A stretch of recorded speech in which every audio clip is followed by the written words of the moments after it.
ಸೋದರಿಯರೇ, ಈ ದಿನ ಸಿಟಿ ಲಾಡ್ಜ್ನವರು ಮಾನವನ ಮಹಾವಂಶಗಳ ಮುಂದುವರೆದ ಭಾಗವನ್ನು ಮಾತನಾಡಲು ಅವಕಾಶ ಕೊಟ್ಟಿದ್ದಾರೆ. ಅವರಿಗೆ ನನ್ನ ಧನ್ಯವಾದಗಳನ್ನು ಅರ್ಪಿಸ್ತಾ, ಯಾತಕ್ಕೆ ಈ ಮಹಾವಂಶಗಳು ಕಳೆದೋಗಿರೋ ಕಥೆ ಅಲ್ವಾ ಇದು, ನಾನು ಯಾಕೆ ತಿಳ್ಕೋಬೇಕು ಅಂತ ಇತಿಹಾಸ ಯಾತಕ್ಕೆ ಬೇಕು ಅಂತ ಅನಿಸುತ್ತೆ ಅಲ್ವಾ. ಆದರೆ ನಾನು ಯಾರು, ಎಲ್ಲಿಂದ ಬಂದಿದ್ದೀನಿ, ಏನಾಗಬೇಕು, ನಾನು ಯಾವ ಮಟ್ಟದಲ್ಲಿದ್ದೀನಿ, ಏನು ಬೆಳೆಸ್ಕೊಳ್ಬೇಕು ಅಂತ ತಿಳ್ಕೊಳ್ಳೋದು ಸೂಕ್ತ ಅಂತ ನನಗೆ ಅನಿಸಿ, ಈ ಒಂದು ರೀತಿ ಸೀಕ್ರೆಟ್ ಡಾಕ್ಟರ್ನಲ್ಲಿ ಕಾಸ್ಮೋಜೆನಿಸಿಸ್ ಅನ್ನೋದರಲ್ಲಿ ಇದನ್ನೆಲ್ಲ ವಿವರಣೆ ಕೊಡ್ತಾರೆ ಅವರು. ಇದರಲ್ಲಿ ನಾವು ತಿಳ್ಕೊಳ್ಬೇಕಾದ್ದು ಹಿಂದೆ ಮಾತಾಡಿದ ವಿಚಾರವನ್ನು ಇಂಟ್ರೊಡಕ್ಷನ್ ಆಗಿ ಹೇಳ್ತಾ, ಈ ಭೂಮಿಯಲ್ಲಿ ವಿಕಾಸ ನಡೀತಾ ಇದೆ. ಭೂಗ್ರಹದಲ್ಲಿ, ಸೂರ್ಯಮಂಡಲದಲ್ಲಿ ಅನೇಕ ಗ್ರಹಗಳಿದ್ದಾವೆ. ಅನೇಕ ಗ್ರಹಗಳಲ್ಲಿ ಕೂಡ ವಿಕಾಸ ನಡೀತಾ ಇದೆ, ಅದು ತಿಳ್ಕೋಬೇಕು. ನಮ್ಮ ಭೂಮಿ ಮೇಲೆ ನಾವು ಜೀವಿಗಳು ಇರೋದು ಅಂದ್ಕೊಳ್ಬೇಡ್ರಿ, ಬೇರೆ ಗ್ರಹಗಳಲ್ಲೂ ಕೂಡ ಜೀವನಗಳು ವಿಕಾಸ ಆಗ್ತಾ ಇದೆ. ಒಂದು ಮುಂದೆ ಇರುತ್ತೆ ವಿಕಾಸದಲ್ಲಿ, ಇನ್ನೊಂದು ಹಿಂದೆ ಇರುತ್ತೆ.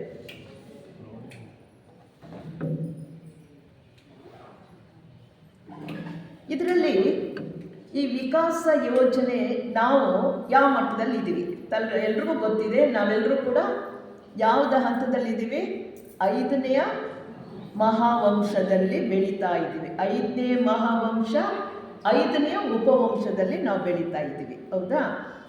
ಈಗ 5ನೇ ಉಪವಂಶ, 5ನೇ ಮಹಾವಂಶ ಎಲ್ಲಿಂದ ಬಂತು ಅನ್ನೋದನ್ನು ನಾವು ತಿಳ್ಕೊಳ್ಬೇಕಾದ್ರೆ, ಈ ಭೂಮಿ ವಿಕಾಸ ಆಗ್ತಾ ಇದ್ದ ಹಾಗೆ ಜೀವರುಗಳ ವಿಕಾಸ ನಡೆಯಿತು. ಅದು ಸುಮಾರು 4-5 ಕೋಟಿ ವರ್ಷಗಳ ಹಿಂದೆ ಮೊದಲನೇ ಮಹಾವಂಶ ಅಂತ ಕರೀತಂಥದ್ದು. ಈ ಭೂಮಿ ನೀರಿನಿಂದ ಮತ್ತು ಗ್ಯಾಸ್ ಅನಿಲಗಳಿಂದ ತುಂಬಿಕೊಂಡಿತ್ತು. ಭೂಮಿ ಇನ್ನೂ ಪ್ರಾರಂಭವಾಗಲಿಲ್ಲ. ಪ್ರಾರಂಭವಾಗುವ ಮುನ್ನ ಆರ್ಕ್ಟಿಕ್ ಅಂದರೆ ಉತ್ತರ ಧ್ರುವದ ಭೂಭಾಗ ಅದು ವ್ಯಕ್ತವಾಯಿತು. ಅಲ್ಲಿ ನಾನು ಬರೆದಿದ್ದೀನಿ, ಅದನ್ನು ಅವಿನಾಶಿ ಖಂಡ ಅಂತ ಕರಿತೀವಿ. ಅವಿನಾಶಿ ಖಂಡ ಅಂದರೆ ನಾವು ಏನು ಶ್ವೇತ ದ್ವೀಪ ಅಂತ ಕರಿತೀವೋ ಅದನ್ನೇ ಅವಿನಾಶಿ. ಸೃಷ್ಟಿ ಆದಾಗ ಭೂಮಿ ಮೇಲೆ ಜೀವರುಗಳು ಪ್ರಾರಂಭವಾದಂಥ ಖಂಡ ಶ್ವೇತ ದ್ವೀಪ, ಅಥವಾ ಅದನ್ನು ಅವಿನಾಶಿ ಖಂಡ ಅಂತ ಕರೀತಾರೆ. ಅಲ್ಲಿ ಛಾಯಾ ಶರೀರಗಳು ಉತ್ಪನ್ನವಾದವು. ಇದು ಒಂದು ಸುಮಾರು ಕೋಟಿ ವರ್ಷಗಳು ಅಲ್ಲಿ ಜೀವರುಗಳು ಬೆಳೆದ ಮೇಲೆ ಇನ್ನೊಂದು ಖಂಡ, ಪಕ್ಕದ ಇನ್ನೊಂದು ಭೂಮಿ ಉದ್ಭವ ಆಯಿತು. ಅದನ್ನು ಪ್ಲಕ್ಷ ದ್ವೀಪ ಅಂತ ಕರೀತಾರೆ. ಇಲ್ಲಿ ನಾನು ಬೋರ್ಡಲ್ಲಿ ಬರೆದಿದ್ದೀನಿ ನೋಡ್ರಿ, ಪ್ಲಕ್ಷ ದ್ವೀಪ ಅಂತ. ಇನ್ನೊಂದು ಭಾಗ ವ್ಯಕ್ತವಾಯಿತು ಭೂಮಿ ಮೇಲೆ. ಆ ಪ್ಲಕ್ಷ ದ್ವೀಪದಲ್ಲಿ ಬಂದ ಜೀವರುಗಳು ಈ ಮೊದಲನೇ ಮಹಾವಂಶದವರೇ ಅಲ್ಲಿ 2ನೇ ಮಹಾವಂಶದ ಜೀವರುಗಳಾಗಿ ವಿಕಾಸ ಆದರು. ಇದು ಮಾನವನ ವಿಕಾಸದ ಬಗ್ಗೆ ನಾನು ಹೇಳ್ತಾ ಇದ್ದೀನಿ. ಇಲ್ಲಿ ಕೋಟಿ ವರ್ಷಗಳು ನಡೀತು. ಇವರಿಗೆ ಒಂದು ಇಂದ್ರಿಯ ಬಂತು. ಮೊದಲನೇವರಿಗೆ ಶಬ್ದ ಇಂದ್ರಿಯ ಅವರಿಗೆ ಡೆವಲಪ್ ಆಯಿತು. 2ನೇ ಮಹಾವಂಶದಲ್ಲಿ ಚರ್ಮ, ಸ್ಪರ್ಶ ಅಂತ ಹೇಳ್ತೀವಿ. ಸ್ಪರ್ಶ ಅಂತಂದರೆ ಅದರ ದೇಹಕ್ಕೆ ಯಾವ ತಾಕಿದ್ರೂ ಅದಕ್ಕೆ ಅರಿವಾಗ್ತಾ ಇತ್ತು. ಇದು 1 ಕೋಟಿ ವರ್ಷಗಳಾದಮೇಲೆ ಇನ್ನೊಂದು ಜಾಗ ತೋರಿಸೋಕ್ಕಾಗಲ್ಲ, ಲಾಸ್ಟ್ ಟೈಮ್ ತೋರಿಸಿದ್ವಿ, ಲೆಮೂರ್ ಖಂಡ ಅಂತ. ನಾನು ಹೇಳ್ತೀನಿ ಎಲ್ಲಿ ಅಂತ, ನೀವು ಅಟ್ಲಾಸ್ ಸ್ವಲ್ಪ ನೆನೆಸ್ಕೊಳ್ಳಿ. ಭಾರತ, ಇನ್ನು ಕೆಳಗಡೆ ಆಸ್ಟ್ರೇಲಿಯಾ, ಈ ಕಡೆ ಆಫ್ರಿಕಾ, ಈ ಭಾಗ ಹಿಂದೂ ಮಹಾಸಾಗರ ಅಂತ ಕೇಳಿದ್ದೀರಾ? ಹಿಂದೂ ಮಹಾಸಾಗರ ಇವಾಗ ಏನು ಸಮುದ್ರವಾಗಿದೆಯೋ ಅಲ್ಲಿ ಒಂದು ಭೂಮಿ ಉದ್ಭವ ಆಯಿತು. ಯಾವಾಗ? 2 ಕೋಟಿ ವರ್ಷಗಳ ಹಿಂದೆ. ಅದನ್ನು ಲೆಮೂರ್ ಖಂಡ ಅಂತ ಹೇಳ್ತಾರೆ, ಅಥವಾ ಶಾಲ್ಮಿಲಿ ದ್ವೀಪ ಅಂತ ಕರೆದು. ದ್ವೀಪ ಅಂತಂದರೆ ಸುತ್ತಲೂ ನೀರು, ಮಧ್ಯ ಭೂಮಿ. ಇಲ್ಲಿ ಉಗಮವಾದಂಥ ಜೀವರುಗಳು ಮುಖ್ಯವಾಗಿ ಇಲ್ಲಿ ಆಗ್ತಕ್ಕಂಥವರು ಚಂದ್ರಗ್ರಹದಲ್ಲಿ ವಿಕಾಸವಾಗಿರ್ತಕ್ಕಂಥ ಜೀವರುಗಳು ಇಲ್ಲಿ ಆ ದೇಹಗಳಲ್ಲಿ ಪ್ರವೇಶ ಮಾಡಿದರು. ಅದನ್ನು ಹೇಗೆ ಡೆವಲಪ್ ಆದ್ರೆ ಅಂದರೆ ದೇಹ ಚೆನ್ನಾಗಿ ಡೆವಲಪ್ ಆಯಿತು. ದೇಹ ಅಂತಂದರೆ 25ರಿಂದ 28 ಅಡಿ ಉದ್ದ, ಬಲಶಾಲಿಗಳಾಗಿರ್ತಕ್ಕಂಥ ದೈತ್ಯಾಕಾರದ ರಾಕ್ಷಸಾಕಾರದ ಜೀವರುಗಳು ಲೆಮೂರ್ ಖಂಡದಲ್ಲಿ ಉತ್ಪತ್ತಿಯಾದರು. ಇವರು ಯಾವಾಗ ಬುದ್ಧಿ ಇಲ್ಲ, ಇವರಿಗೆ ಯೋಚನಾ ಶಕ್ತಿ ಇಲ್ಲ. ಬುದ್ಧಿ ಅಂದರೆ ಯೋಚನೆ ಮಾಡೋ ಶಕ್ತಿನೇ ಇಲ್ಲ. ಒಳ್ಳೆ ಕಾಡು ಪ್ರಾಣಿಗಳಿದ್ದ ಹಾಗೆ ಇದ್ದು ಇನ್ನೊಬ್ಬರ ಜೊತೆಲಿ ಹೊಡೆದಾಡಿ ಸಾಯ್ತಾ ಇದ್ರು. ಇದನ್ನು ಕಂಡು ಪ್ರತಿಯೊಂದು ಮಹಾಂಶಕ್ಕೂ ಒಬ್ಬರು ಆಡಳಿತಗಾರರು ಇರ್ತಾರೆ. ಅವರೆಲ್ಲ ಮನುಗಳು ಅಂತ ಕರೀತಾರೆ. ಈ ಮನು ಏನು ಮಾಡಿದ್ರು, ಈ ರೀತಿ ಇವರು ವಿನಾಶವಾಗ್ತಾ ಇದ್ರೆ ಹೇಗಪ್ಪ ಮುಂದುವರಿಯೋದು ಅಂದ್ಬಿಟ್ಟು ಶುಕ್ರ ಗ್ರಹದಲ್ಲಿ ಬೆಳೆದಿರ್ತಕ್ಕಂಥ ದೀಕ್ಷಾದಾತರನ್ನು 4 ಬ್ರಹ್ಮ ಮಾನಸ ಪುತ್ರರನ್ನು ಕರೆಸ್ಕೊಳ್ತಾರೆ. ಅವರು ಬಂದಾಗ ಇವರು 3ನೇ ಉಪವಂಶದಲ್ಲಿದ್ದಾರೆ. ಏನು ಬುದ್ಧಿ ಇಲ್ಲ, ದೈತ್ಯಾಕಾರದಲ್ಲಿದ್ದಾರೆ. 28-20 ಅಡಿ ಎತ್ತರದಲ್ಲಿ ಬೆಳೆದಿದ್ದಾರೆ. ದೇಹ ತುಂಬ ಬೆಳೆದಿದೆ. ಆದರೆ ಸುಮ್ಮನೆ ಅಜ್ಞಾನದಿಂದ ಹೊಡೆದಾಡಿ ಸಾಯ್ತಾ ಇದ್ದಾರೆ. ಇಂಥವ್ರಿಗೆ ಏನು ಮಾಡಿದ್ರು, ಈ ಸನತ್ ಕುಮಾರ ಪ್ರಭುಗಳು ಅಂದರೆ ಬ್ರಹ್ಮ ಮಾನಸ ಪುತ್ರರಂದರೆ ಸನಕ ಸಾನಂದ ಸುಜಾತಿಯರು ಅಂತ 4 ಜನ ಶುಕ್ರ ಗ್ರಹದಿಂದ ಕರೆಸ್ಕೊಳ್ತಾರೆ. ಇವರು ಬ್ರಹ್ಮ ಮಾನಸ ಪುತ್ರರು. ಯಾವಾಗಲೂ 16 ವರ್ಷದ ಯುವಕರಿದ್ದಾಗೆ ಈಗಲೂ ಕೂಡ ಅಷ್ಟೇ ಹಾಗೆ ಕಾಣ್ತಾರೆ. ಅವರು ಎಷ್ಟೋ ವರ್ಷಗಳಾದರೂ ಕೂಡ ಹಾಗೆ. ಇವರ ಜೊತೆಯಲ್ಲಿ ಇನ್ನೂ 30 ಮಹರ್ಷಿಗಳು ಬಂದು ಇವರ ಅಡ್ಮಿನಿಸ್ಟ್ರೇಷನ್ಗೆ ಸಹಾಯಕರಾಗಿ ನಿಲ್ತಾರೆ. ಅದನ್ನು ಇವರನ್ನು ಹೆಂಗೆ ಕರ್ಕೊಂಬಂದರು ನೋಡಿ, ಎಷ್ಟು ಮುಂದುವರೆದಿತ್ತಂದರೆ ಶುಕ್ರ ಗ್ರಹದಲ್ಲಿ ನಾವು ವಿಮಾನ ಅಂತ ಹೇಳ್ತೀವಿ. ನಾವು ಶ್ರೀಲಂಕಾ ಇದರಲ್ಲಿ ರಾಮನಾಥನ ಕಾಲದಲ್ಲಿ ಪುಷ್ಪಕ ವಿಮಾನ ಅಂತ ಕೇಳಿದ್ವಲ್ಲ, ಹಾಗೆ ಶುಕ್ರ ಗ್ರಹದಲ್ಲಿ ಇದ್ದಂಥ ಜೀವರುಗಳು ಕೂಡ ವಿಮಾನದಲ್ಲಿ ಬರ್ತಾರೆ ಇಲ್ಲಿಗೆ. ವಿಮಾನದಲ್ಲಿ ಎಲ್ಲಿಗೆ ಬರ್ತಾರೆ ಅಂತಂದರೆ ಈ ಒಂದು ಲೆಮೂರ್ ಖಂಡ ಆಗಿರೋ ಉದ್ಧಾರಕ್ಕಾಗಿ ಅವಿನಾಶಿ ಖಂಡ ಅಂತ ನಿಮ್ಗೆ ಹೇಳಿದೆ. ಯಾವುದಾದ್ರು ಶ್ವೇತ ದ್ವೀಪ ಅಂತ, ಅದು ಯಾವಾಗಲೂ ಈಗಲೂ ಇದೆ. ಅಲ್ಲಿ ಬಂದು ಇಳ್ಕೊಳ್ತಾರೆ. ಅವರು ಉಳ್ಕೊಳ್ಳೋದಕ್ಕೆ ಒಂದು ಜಾಗವನ್ನು ಶಂಬಳ ಅಂತ ನೀವು ಕೇಳಿದ್ದೀರ. ಅಲ್ಲಿ ಒಂದು ಕಟ್ಟಡ ನಿರ್ಮಾಣ ಮಾಡಿ ಅವರನ್ನು ಅಲ್ಲಿ ರಾಜನನ್ನಾಗಿ ಅವರನ್ನು ಇದು ಕೊಡ್ತಾರೆ. ಅವ್ರಿಗೆ ಅಭಿಷೇಕ ಮಾಡಿ ರಾಜ ಪದವಿಯನ್ನು ಕೊಡ್ತಾರೆ. ಯಾರಿಗೆ? ಸನತ್ ಕುಮಾರ ಪ್ರಭುಗಳಿಗೆ. ಅವ್ರ ಕೈ ಕೆಳಗಡೆಗೆ 3 ಕುಮಾರರು ಇದ್ದಾರೆ, ಮಹರ್ಷಿಗಳಿದ್ದಾರೆ, ಸಪ್ತ ಋಷಿಗಳಿದ್ದಾರೆ, ಎಲ್ಲರೂ ಇದ್ದಾರೆ. ಹಾಗೆ ಆ ಒಂದು ಮಹಾಂಶ ನೋಡ್ಕೊಳ್ಳೋರು ಮನುಗಳು ಇದ್ದಾರೆ. ಇವರ ಆದೇಶದಂತೆ ಅವರಿಗೆ ಮಾತನಾಡಲಿಕ್ಕೆ ಇಲ್ಲಿ ಇನ್ನೂ ಮಾತು ಬರ್ತಾ ಇಲ್ಲ, ಬರೀ ಹೊಡೆದಾಡೋದು, ಶಬ್ದ ಬರ್ತಕ್ಕಂಥದ್ದು. ಕೆಲಸ ಮಾಡೋದಕ್ಕೆ ಒಂದು ಕಲೆ ಅಂದರೆ ಇರೋದಕ್ಕೆ ಕಟ್ಟಡಗಳು ನಿರ್ಮಾಣ ಮಾಡೋದಕ್ಕೆ ಹೇಳ್ಕೊಟ್ಟ ಮೇಲೆ ಈ ಲೆಮೋರಿಯನ್ ದೈತ್ಯಾಕಾರದ ಪ್ರಾಣಿಗಳ ಅಂದರೆ ಚಿಂಪಾನ್ಸಿ, ಗೊರಿಲ್ಲಾ ಅಂತೀವಲ್ಲ, ಆ ಆಕಾರದಲ್ಲಿದ್ದಂಥವರು ಇವ್ರನ್ನೆಲ್ಲನೂ ಉಪಯೋಗಿಸ್ಕೊಂಡು ಕಟ್ಟಡಗಳನ್ನು ನಿರ್ಮಾಣ ಮಾಡಿದ್ರು. ಇನ್ನೂ ಬೆಳೆದಾದ್ಮೇಲೆ ದೇವಸ್ಥಾನಗಳನ್ನು ಶಂಬಳದಲ್ಲಿ ಕಟ್ಟಿದ್ರು, ದೇವಾಲಯಗಳನ್ನು ಅಂತ ಹೇಳ್ತೀವಿ. ಆ ದೇವಾಲಯಗಳಲ್ಲಿ ಏನು ಇಟ್ಟರು ಅಂತಂದರೆ ತಮ್ಮ ಆಕಾರ ಹೇಗಿದೆಯೋ ಅಂಥ ವಿಗ್ರಹಗಳನ್ನು ಅವರು ಕೆತ್ತನೆ ಮಾಡಿ ಇಡೋದನ್ನು ಕಲ್ತ್ಕೊಂಡ್ರು ಅಷ್ಟೇ. ಅದರಿಂದ ನಮ್ಗೆ ಗೊತ್ತಾಗುತ್ತೆ ಶಂಬಳದಲ್ಲಿ ಇರ್ತಕ್ಕಂಥ ದೇವಾಲಯಗಳಲ್ಲಿ ಆ ವಿಗ್ರಹಗಳನ್ನು ನೋಡಿ ಗೊತ್ತಾಗುತ್ತೆ ಆ ಲೆಮೋರಿಯನ್ಸು ಎಷ್ಟು ಎತ್ತರವಾಗಿದ್ದರು, ಎಷ್ಟು ಬಲಿಷ್ಠರಾಗಿದ್ದರು, ಮೂರ್ತಿ ಪೂಜೆಯನ್ನು ಅಭ್ಯಾಸ ಮಾಡಿಕೊಂಡ್ರು ಅವಾಗ. ಹೀಗೆ ಬೆಳೀತಾ ಬಂದಮೇಲೆ ಇವರ ಪ್ರಭಾವದಿಂದ ಅವ್ರಿಗೆ ಸ್ವಲ್ಪ ತಿಳುವಳಿಕೆ ಬಂದಮೇಲೆ ಅವರಲ್ಲಿ ಆ ದೇಹದ ಆಕಾರ ಸ್ವಲ್ಪ ಕಡಿಮೆ ಆಗ್ತಾ ಬಂತು. 28 ಇದ್ದಿದ್ದು 20, 20ರಿಂದ 15 ಅಡಿವರೆಗೂ ಹೈಟ್ ಕಡಿಮೆ ಆಗಿ, ಎತ್ತರ ಕಡಿಮೆ ಆಗಿ ಅವರಲ್ಲಿ ಸ್ವಲ್ಪ ಸ್ವಲ್ಪ ಮನಸ್ಸು, ಯಾಕಂದ್ರೆ ಮನಸ್ಸು ಕೊಟ್ಟಿದ್ದಾರೆ ಸನತ್ ಕುಮಾರ್, ಯೋಚನಾಸಕ್ತಿ ಸ್ವಲ್ಪ ಪ್ರಾರಂಭ ಆಯ್ತು ಅಷ್ಟೇ, ಪೂರ್ತಿ ಇಲ್ಲ. ಇಂಥವರು ಎಲ್ಲಿ ನಾವು ಕಾಣ್ತೀವಿ, ಚಿತ್ರ ತೋರ್ಸೋಕ್ಕಾಗ್ತಿಲ್ಲ ನನಗೆ. ಲೆಮೂರ್ ಖಂಡದಲ್ಲಿ ಹೆಚ್ಚು ಬೆಳೆದಂಥವರು ನೀಗ್ರಾಯ್ಡ್ಸ್ ಅಂತ, ನೀಗ್ರೋಗಳಂತ ಕೇಳಿದ್ರಲ್ವ, ಆಫ್ರಿಕಾದಲ್ಲಿರ್ತಕ್ಕಂಥ ಹೇಗಿರ್ತಾರೆ, ದಪ್ಪ ಮೂಗು, ದಪ್ಪ ತುಟಿ, ಚಿಕ್ಕ ಹಣೆ, ಅವರಲ್ಲಿ ಬಲಿಷ್ಠವಾಗಿರ್ತಕ್ಕಂಥದ್ದು, ಕೂದಲೆಲ್ಲ ಕರ್ಲಿ ಆಗಿರ್ತಕ್ಕಂಥದ್ದು. ಇದು ಫರ್ ಅಂತ ಹೇಳ್ತೀವಿ, ಕೂದಲನ್ನಲ್ಲ ಅದನ್ನು. ಇದು ನಮ್ಗೆ ಅದು ನೇರವಾದ ಕೂದಲಿದೆ, ವೇವಿ ಇರುತ್ತೆ, ಅವ್ರಿಗೆ ಹಂಗಲ್ಲ, ಫರ್ ಉಣ್ಣೆ ಇದ್ದಾಗಿರುತ್ತೆ. ಇದು ಆ ನೀಗ್ರೋಗಳ ಕ್ಯಾರೆಕ್ಟ್ರು. ಈಗಲೂ ಕೂಡ ಅಂಥವ್ರನ್ನ ನಾವು ಕಾಣ್ತೀವಿ. ಈಗಲೂ ನಮ್ಮ ಬೆಂಗಳೂರಿನಲ್ಲೂ ಇದ್ದಾರೆ ಅವರು ಕಪ್ಪಗಿರ್ತಾರೆ, ಅವ್ರ ಮೂಗು ದಪ್ಪ ಇರುತ್ತೆ.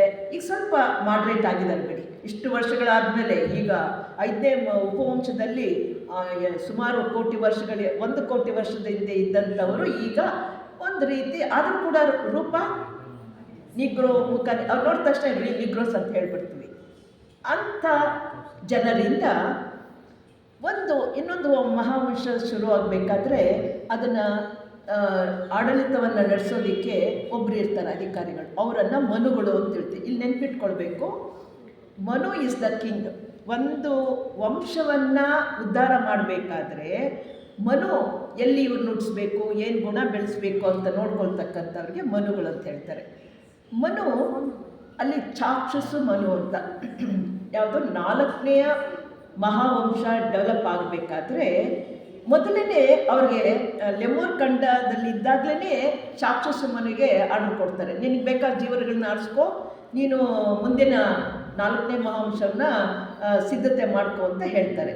ಸರಿ ಅಂತಂದ್ರೆ ನೋಡ್ತಾರೆ, ಯಾರೂ ದೇಹ ಬೆಳವಣಿಗೆ ಆಗಿಲ್ಲ, ಬುದ್ಧಿನೂ ಇಲ್ಲ, ಒಂದು ಡಿವೈನ್ ಪ್ಲ್ಯಾನ್ ಪ್ರಕಾರ ಹೇಗಿರಬೇಕು ರೂಪ, ಎಷ್ಟರ ಮಟ್ಟಿಗೆ ಹೈಟ್ ಇರಬೇಕು ಅನ್ನೋದು ಒಂದು ಪ್ಲ್ಯಾನ್ ಕೊಟ್ಟಿರ್ತಾರೆ ಸನತ್ ಕುಮಾರ್ ಪ್ರಭುಗಳು. ಅದರಂತೆ ಹೋಲಿಕೆ ಆಗಲಿಲ್ಲ. ಆದ್ದರಿಂದ 7 ಉಪವಂಶಗಳು ಮುಗಿಯುವವರೆಗೂ ಕಾದು ನಿಗ್ರೋಸಿಂದಲೇ ಇವರು ಜನರುಗಳನ್ನು ತೆಗೆದುಕೊಂಡು ಆ ಜೀವರುಗಳನ್ನು ತೆಗೆದುಕೊಂಡು ಮುಂದೆ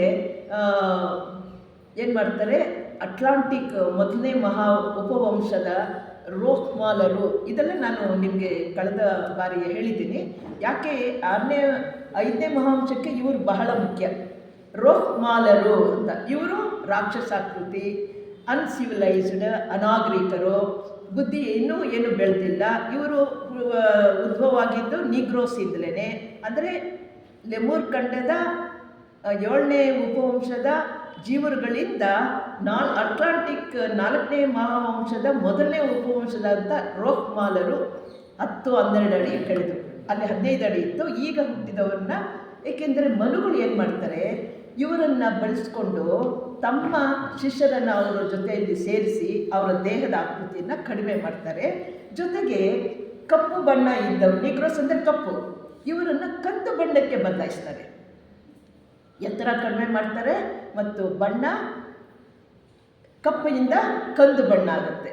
ಇನ್ನು ಇಲ್ಲಿ ಬಹಳ ಮುಖ್ಯವಾದ್ದು ಏನು ಅಂತಂದರೆ, ಚಂದ್ರಗ್ರಹದಲ್ಲಿ ಜೀವರುಗಳು ವಿಕಾಸ ಆಗಿ ಪ್ರತಿಯೊಂದು ನೆನಪಿಟ್ಕೊಂಡ್ರೆ ಇಲ್ಲೇ ಮಾನವರು ಹುಟ್ಟಲ್ಲ, ಪ್ರತಿ ಗ್ರಹದಲ್ಲೂ ಕೂಡ 7 ಜೀವವರ್ಗಗಳು ಬೆಳವಣಿಗೆ ಆಗ್ತಾ ಇರುತ್ತೆ.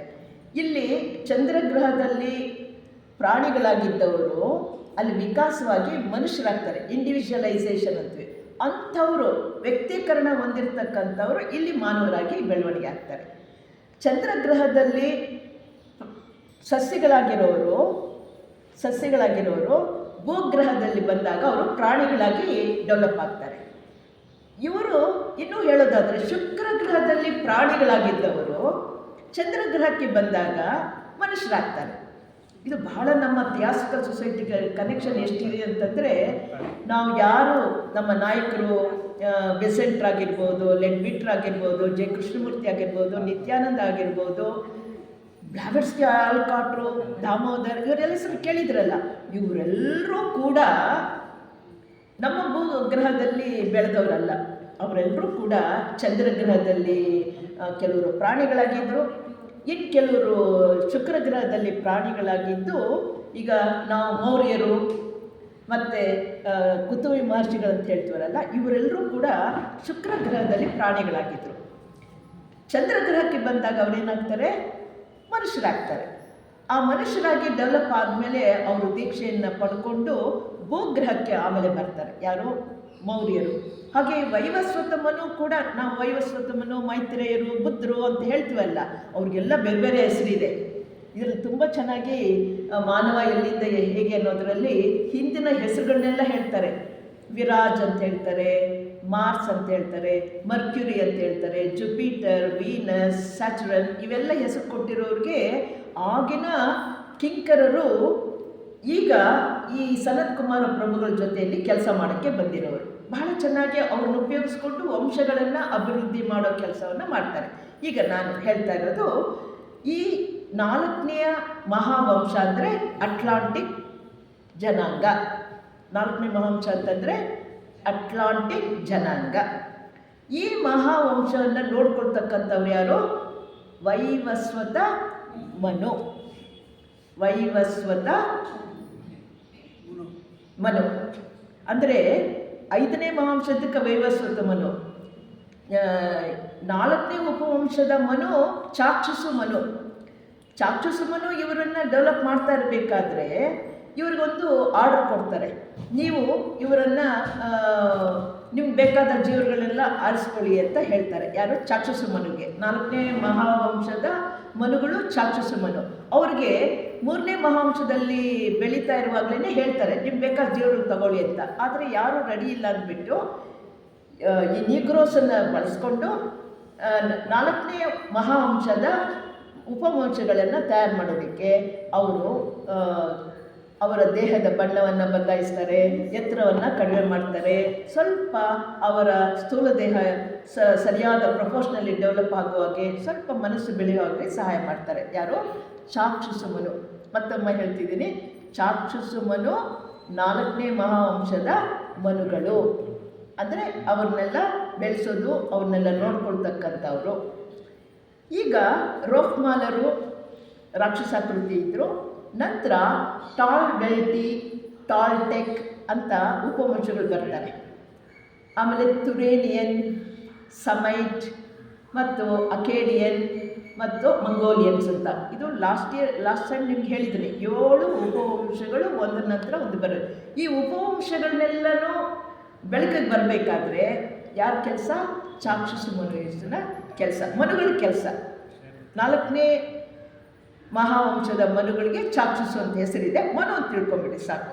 ಅವರು ಪ್ರತಿ ಉಪವಂಶದಲ್ಲೂ ಈ ರೀತಿ ಇರಬೇಕು, ಅವರ ದೇಹದಾರೋಗ್ಯ ಹೀಗಿರಬೇಕು, ಒಂದು ಕ್ಯಾರೆಕ್ಟರ್. ಅವರು ಆಡಳಿತಗಾರರಾಗಿರಬೇಕು, ಇಲ್ಲ ವಲಸೆ ಹೋಗೋರಾಗಿರ್ಬೋದು, ಸಮುದ್ರಯಾನ ಮಾಡೋರಿರ್ಬೋದು, ವ್ಯಾಪಾರಿ ಆಗಿರ್ಬೋದು. ಈ ಥರ ಗುಣಗಳು ಬರಬೇಕಾದ್ರೆ ಅವ್ರಿಗೆ ಬೇಕಾಗಿರ್ತಕ್ಕಂಥ ಸಾಮರ್ಥ್ಯ ಬರೋದಕ್ಕೆ ಈ ಮನುಗಳೇ ಆ ಪಂಗಡದಲ್ಲಿ ಜನ್ಮವನ್ನು ತೆಗೆದುಕೊಳ್ತಾರೆ. ಅವರೇ ಹುಟ್ಟುತ್ತಾರೆ. ಅದರಲ್ಲಿ ಹುಟ್ಟಿ ಅವರಿಗೆ ತಕ್ಕಂಥ ದೇಹಗಳನ್ನೆಲ್ಲನೂ ಸೃಷ್ಟಿ ಮಾಡ್ತಾರೆ. ಇಲ್ಲಿ ಬಹಳ ಮುಖ್ಯವಾದ್ದು ಏನಪ್ಪ ಅಂತಂದರೆ, ಚಂದ್ರಗ್ರಹದಿಂದ ಜೀವರುಗಳು ಬೆಳವಣಿಗೆ ಆಗಿರ್ತಕ್ಕಂಥವರು, ದೀಕ್ಷೆ ಪಡೆದಂಥವರೆಲ್ಲರೂ ಕೂಡ ಭೂಗ್ರಹಕ್ಕೆ ಬರ್ತಾರೆ. ಯಾವಾಗ? ಅಟ್ಲಾಂಟಿಕ್ ಖಂಡ ಬೆಳೀತಾ ಇರುವಾಗ.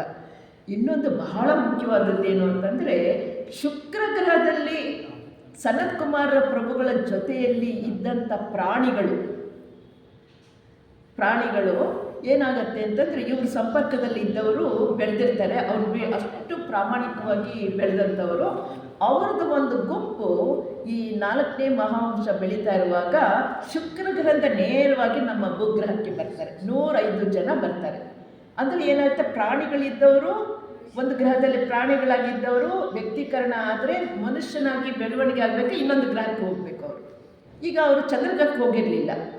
ಯಾಕೆಂದರೆ ಶುಕ್ರ ಗ್ರಹದ ಒಡೆಯರು ಸನತ್ ಕುಮಾರ ಪ್ರಭುಗಳ ಜೊತೆಯಲ್ಲಿದ್ದಂಥ ಪ್ರಾಣಿಗಳು 105 ಜನ ಪ್ರಾಣಿಗಳು ವ್ಯಕ್ತೀಕರಣಗೊಂದು ಕಾಯ್ತಾ ಇದ್ದರು. ನಮ್ಮ ಗುರುಗಳು ಎಲ್ಲಿ ಹೋಗ್ತಾರೋ ಅವ್ರ ಜೊತೆಗೆ ನಾವು ಹೋಗಿ ನಾವು ಮನುಷ್ಯರಾಗಿ ಡೆವಲಪ್ ಆಗಬೇಕು ಅಂತ ಕಾಯ್ತಾ ಇದ್ದರು. ಯಾವಾಗ ಸನತ್ ಕುಮಾರ್ ಪ್ರಭುಗಳು ಭೂಮಿಗೆ ಬಂದರು, ಆಗ ಈ ಜನಾಂಗ ಪೂರ್ತಿ, ಮಾನವ ದೇಹ ಪೂರ್ತಿ ಡೆವಲಪ್ ಆಗಿದ್ದು ಅಟ್ಲಾಂಟಿಕ್ ಮಹಾವಂಶ ಶುರುವಾದಾಗ. ಲೆಮೂರಿಯಾದಲ್ಲಿ ಸ್ಥೂಲ ದೇಹ ಇತ್ತು, ಅಟ್ಲಾಂಟಿಕ್ನಲ್ಲಿ ಸ್ಥೂಲ ದೇಹ, ಕಾಮದೇಹ, ಸ್ವಲ್ಪ ಮನಸ್ಸು, ದೇಹಾತ್ಮ ಸ್ವಲ್ಪ ಬೆಳೀತು. ಆ ಸಮಯಕ್ಕೆ ಸರಿಯಾಗಿ ಶುಕ್ರಗ್ರಹದಲ್ಲಿ ಬೆಳವಣಿಗೆ ಆಗಿರ್ತಕ್ಕಂಥ ವ್ಯಕ್ತೀಕರಣಗೊಂಡಂಥ ಪ್ರಾಣಿಗಳಿಂದ ಮನುಷ್ಯರಾಗಿದ್ದಂಥವರು ನಮ್ಮ ಭೂಗ್ರಹಕ್ಕೆ ಬಂದು ಇವ್ರ ಜೊತೆಯಲ್ಲಿ ಕೆಲಸ ಮಾಡೋದಕ್ಕೆ ಪ್ರಾರಂಭ ಮಾಡ್ತಾರೆ. ಇದು ಬಹಳ ಮುಖ್ಯ. ಅಂಥ ಜೀವರುಗಳು ಬಂದದ್ರಿಂದ ಟಾಲ್ಟೆಕ್ ಅನ್ನೋದು ಅವರು ಅತ್ಯುತ್ತಮ ಆಡಳಿತಗಾರರು, ಸಾಮ್ರಾಜ್ಯನ ಕಟ್ಟಿದವರು. ಆ ಟಾಲ್ಟೆಕ್ ಅನ್ನೋದು ಬಹಳ ಸ್ವರ್ಣ ನಗರಿ ಅಂತ ದೊಡ್ಡ ಸುಂದರವಾದಂಥ ನಗರವನ್ನು ಕಟ್ಟಿದವರು. ಚಿನ್ನ, ಬೆಳ್ಳಿ, ವಜ್ರ, ವೈಡೂರ್ಯ ಇವುಗಳನ್ನೆಲ್ಲನೂ ತೆಗೆದು ತಮ್ಮ ಅರಮನೆಗಳಿಗೆ ಮತ್ತು ಎಂಟ್ರೆನ್ಸ್ ಗೇಟ್ ಇರುತ್ತಲ್ಲ ಅಲ್ಲೆಲ್ಲನೂ ಕೂಡ ಚಿನ್ನದ ಲೇಪನಗಳನ್ನು ಹಾಕಿರೋದ್ರಿಂದ ಸ್ವರ್ಣ ನಗರಿ ಅಂತ ಕರೆದರು. ನಾವು ಪುರಾಣದಲ್ಲಿ ರಾವಣಾಸುರ ಚಿನ್ನದ ಅರಮನೆಯನ್ನು ಕಟ್ಟಿದ ಅಂತ ಕೇಳ್ತೀವಲ್ಲ, ಆ ರೀತಿಯೇ ಇರ್ಬೋದು. ಯಾಕೆಂದರೆ ಅಟ್ಲಾಂಟಿಕ್ ಖಂಡದಲ್ಲಿ ಬರ್ತಕ್ಕಂತೆಲ್ಲ ರಾಕ್ಷಸರೇ, ಸ್ವಲ್ಪ ದೈತ್ಯರ ಸ್ವಭಾವದಲ್ಲಿರು. ಈ ರೀತಿ ಹಂತ ಹಂತವಾಗಿ ಈ 7 ಉಪವಂಶಗಳು ಡೆವಲಪ್ ಆದಮೇಲೆ ಬರಲ್ವಾ? 7 ಉಪವಂಶಗಳು ಅಟ್ಲಾಂಟಿಕ್ ಖಂಡದಲ್ಲಿ ಯಾವ್ಯಾವುದು? ರೋಹ್ಮಾಲರು, ಈ ಪದಗಳು ನೆನ್ಪಿಟ್ಕೊಳ್ಳಿ. ರೋಹ್ಮಾಲರು, ಟಾಲ್ವೈಟ್ಲಿ ಮತ್ತು ಟಾಲ್ಟೆಕ್ ಆಡಳಿತಗಾರರು, ತುರೇನಿಯನ್ ಇವರು ವಲಸೆ ಹೋಗುವವರು, ಕುತಂತ್ರಿಗಳು ತುರೇನಿಯನ್ಸ್ ಅಂತ.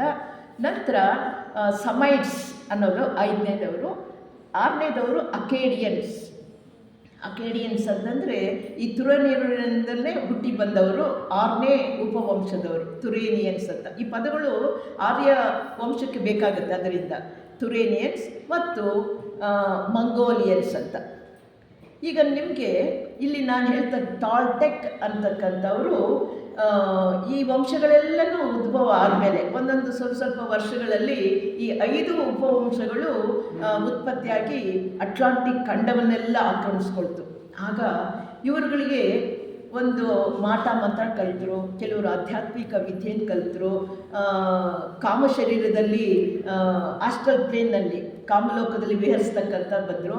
ಆದರೆ ಇವರಿಗೆ ವಿವೇಚನಾ ಶಕ್ತಿ ಇಲ್ಲದೆ ಇರೋದ್ರಿಂದ ತಮಗೆ ಬಂದಿರೋ ಶಕ್ತಿನೆಲ್ಲ ದುರುಪಯೋಗ ಮಾಡಿಕೊಂಡ್ರು. ಬೇರೆ ಅಮಾಯಕರ ಮೇಲೆ ಪ್ರಯೋಗ ಮಾಡಿ ಅವರನ್ನೆಲ್ಲ ನಾಶ ಮಾಡಿ ಸರ್ವಾಧಿಕಾರವನ್ನು ಪಡ್ಕೊಳ್ಳೋದಕ್ಕೆ ಪ್ರಯತ್ನ ಪಟ್ಟರು. ನಮ್ಮ ಪುರಾಣಗಳಲ್ಲಿ ಬರ್ತಕ್ಕಂಥ ಹಿರಣ್ಯಕಶಿಪು ಆಗಿರ್ಬೋದು, ರಾವಣಾಸುರ ಆಗಿರ್ಬೋದು, ಕಂಸ ಆಗಿರ್ಬೋದು, ಇವರೆಲ್ಲರೂ ಕೂಡ ಇಂಥ ಶಕ್ತಿನ ಪಡ್ಕೊಂಡಿದ್ದವರು.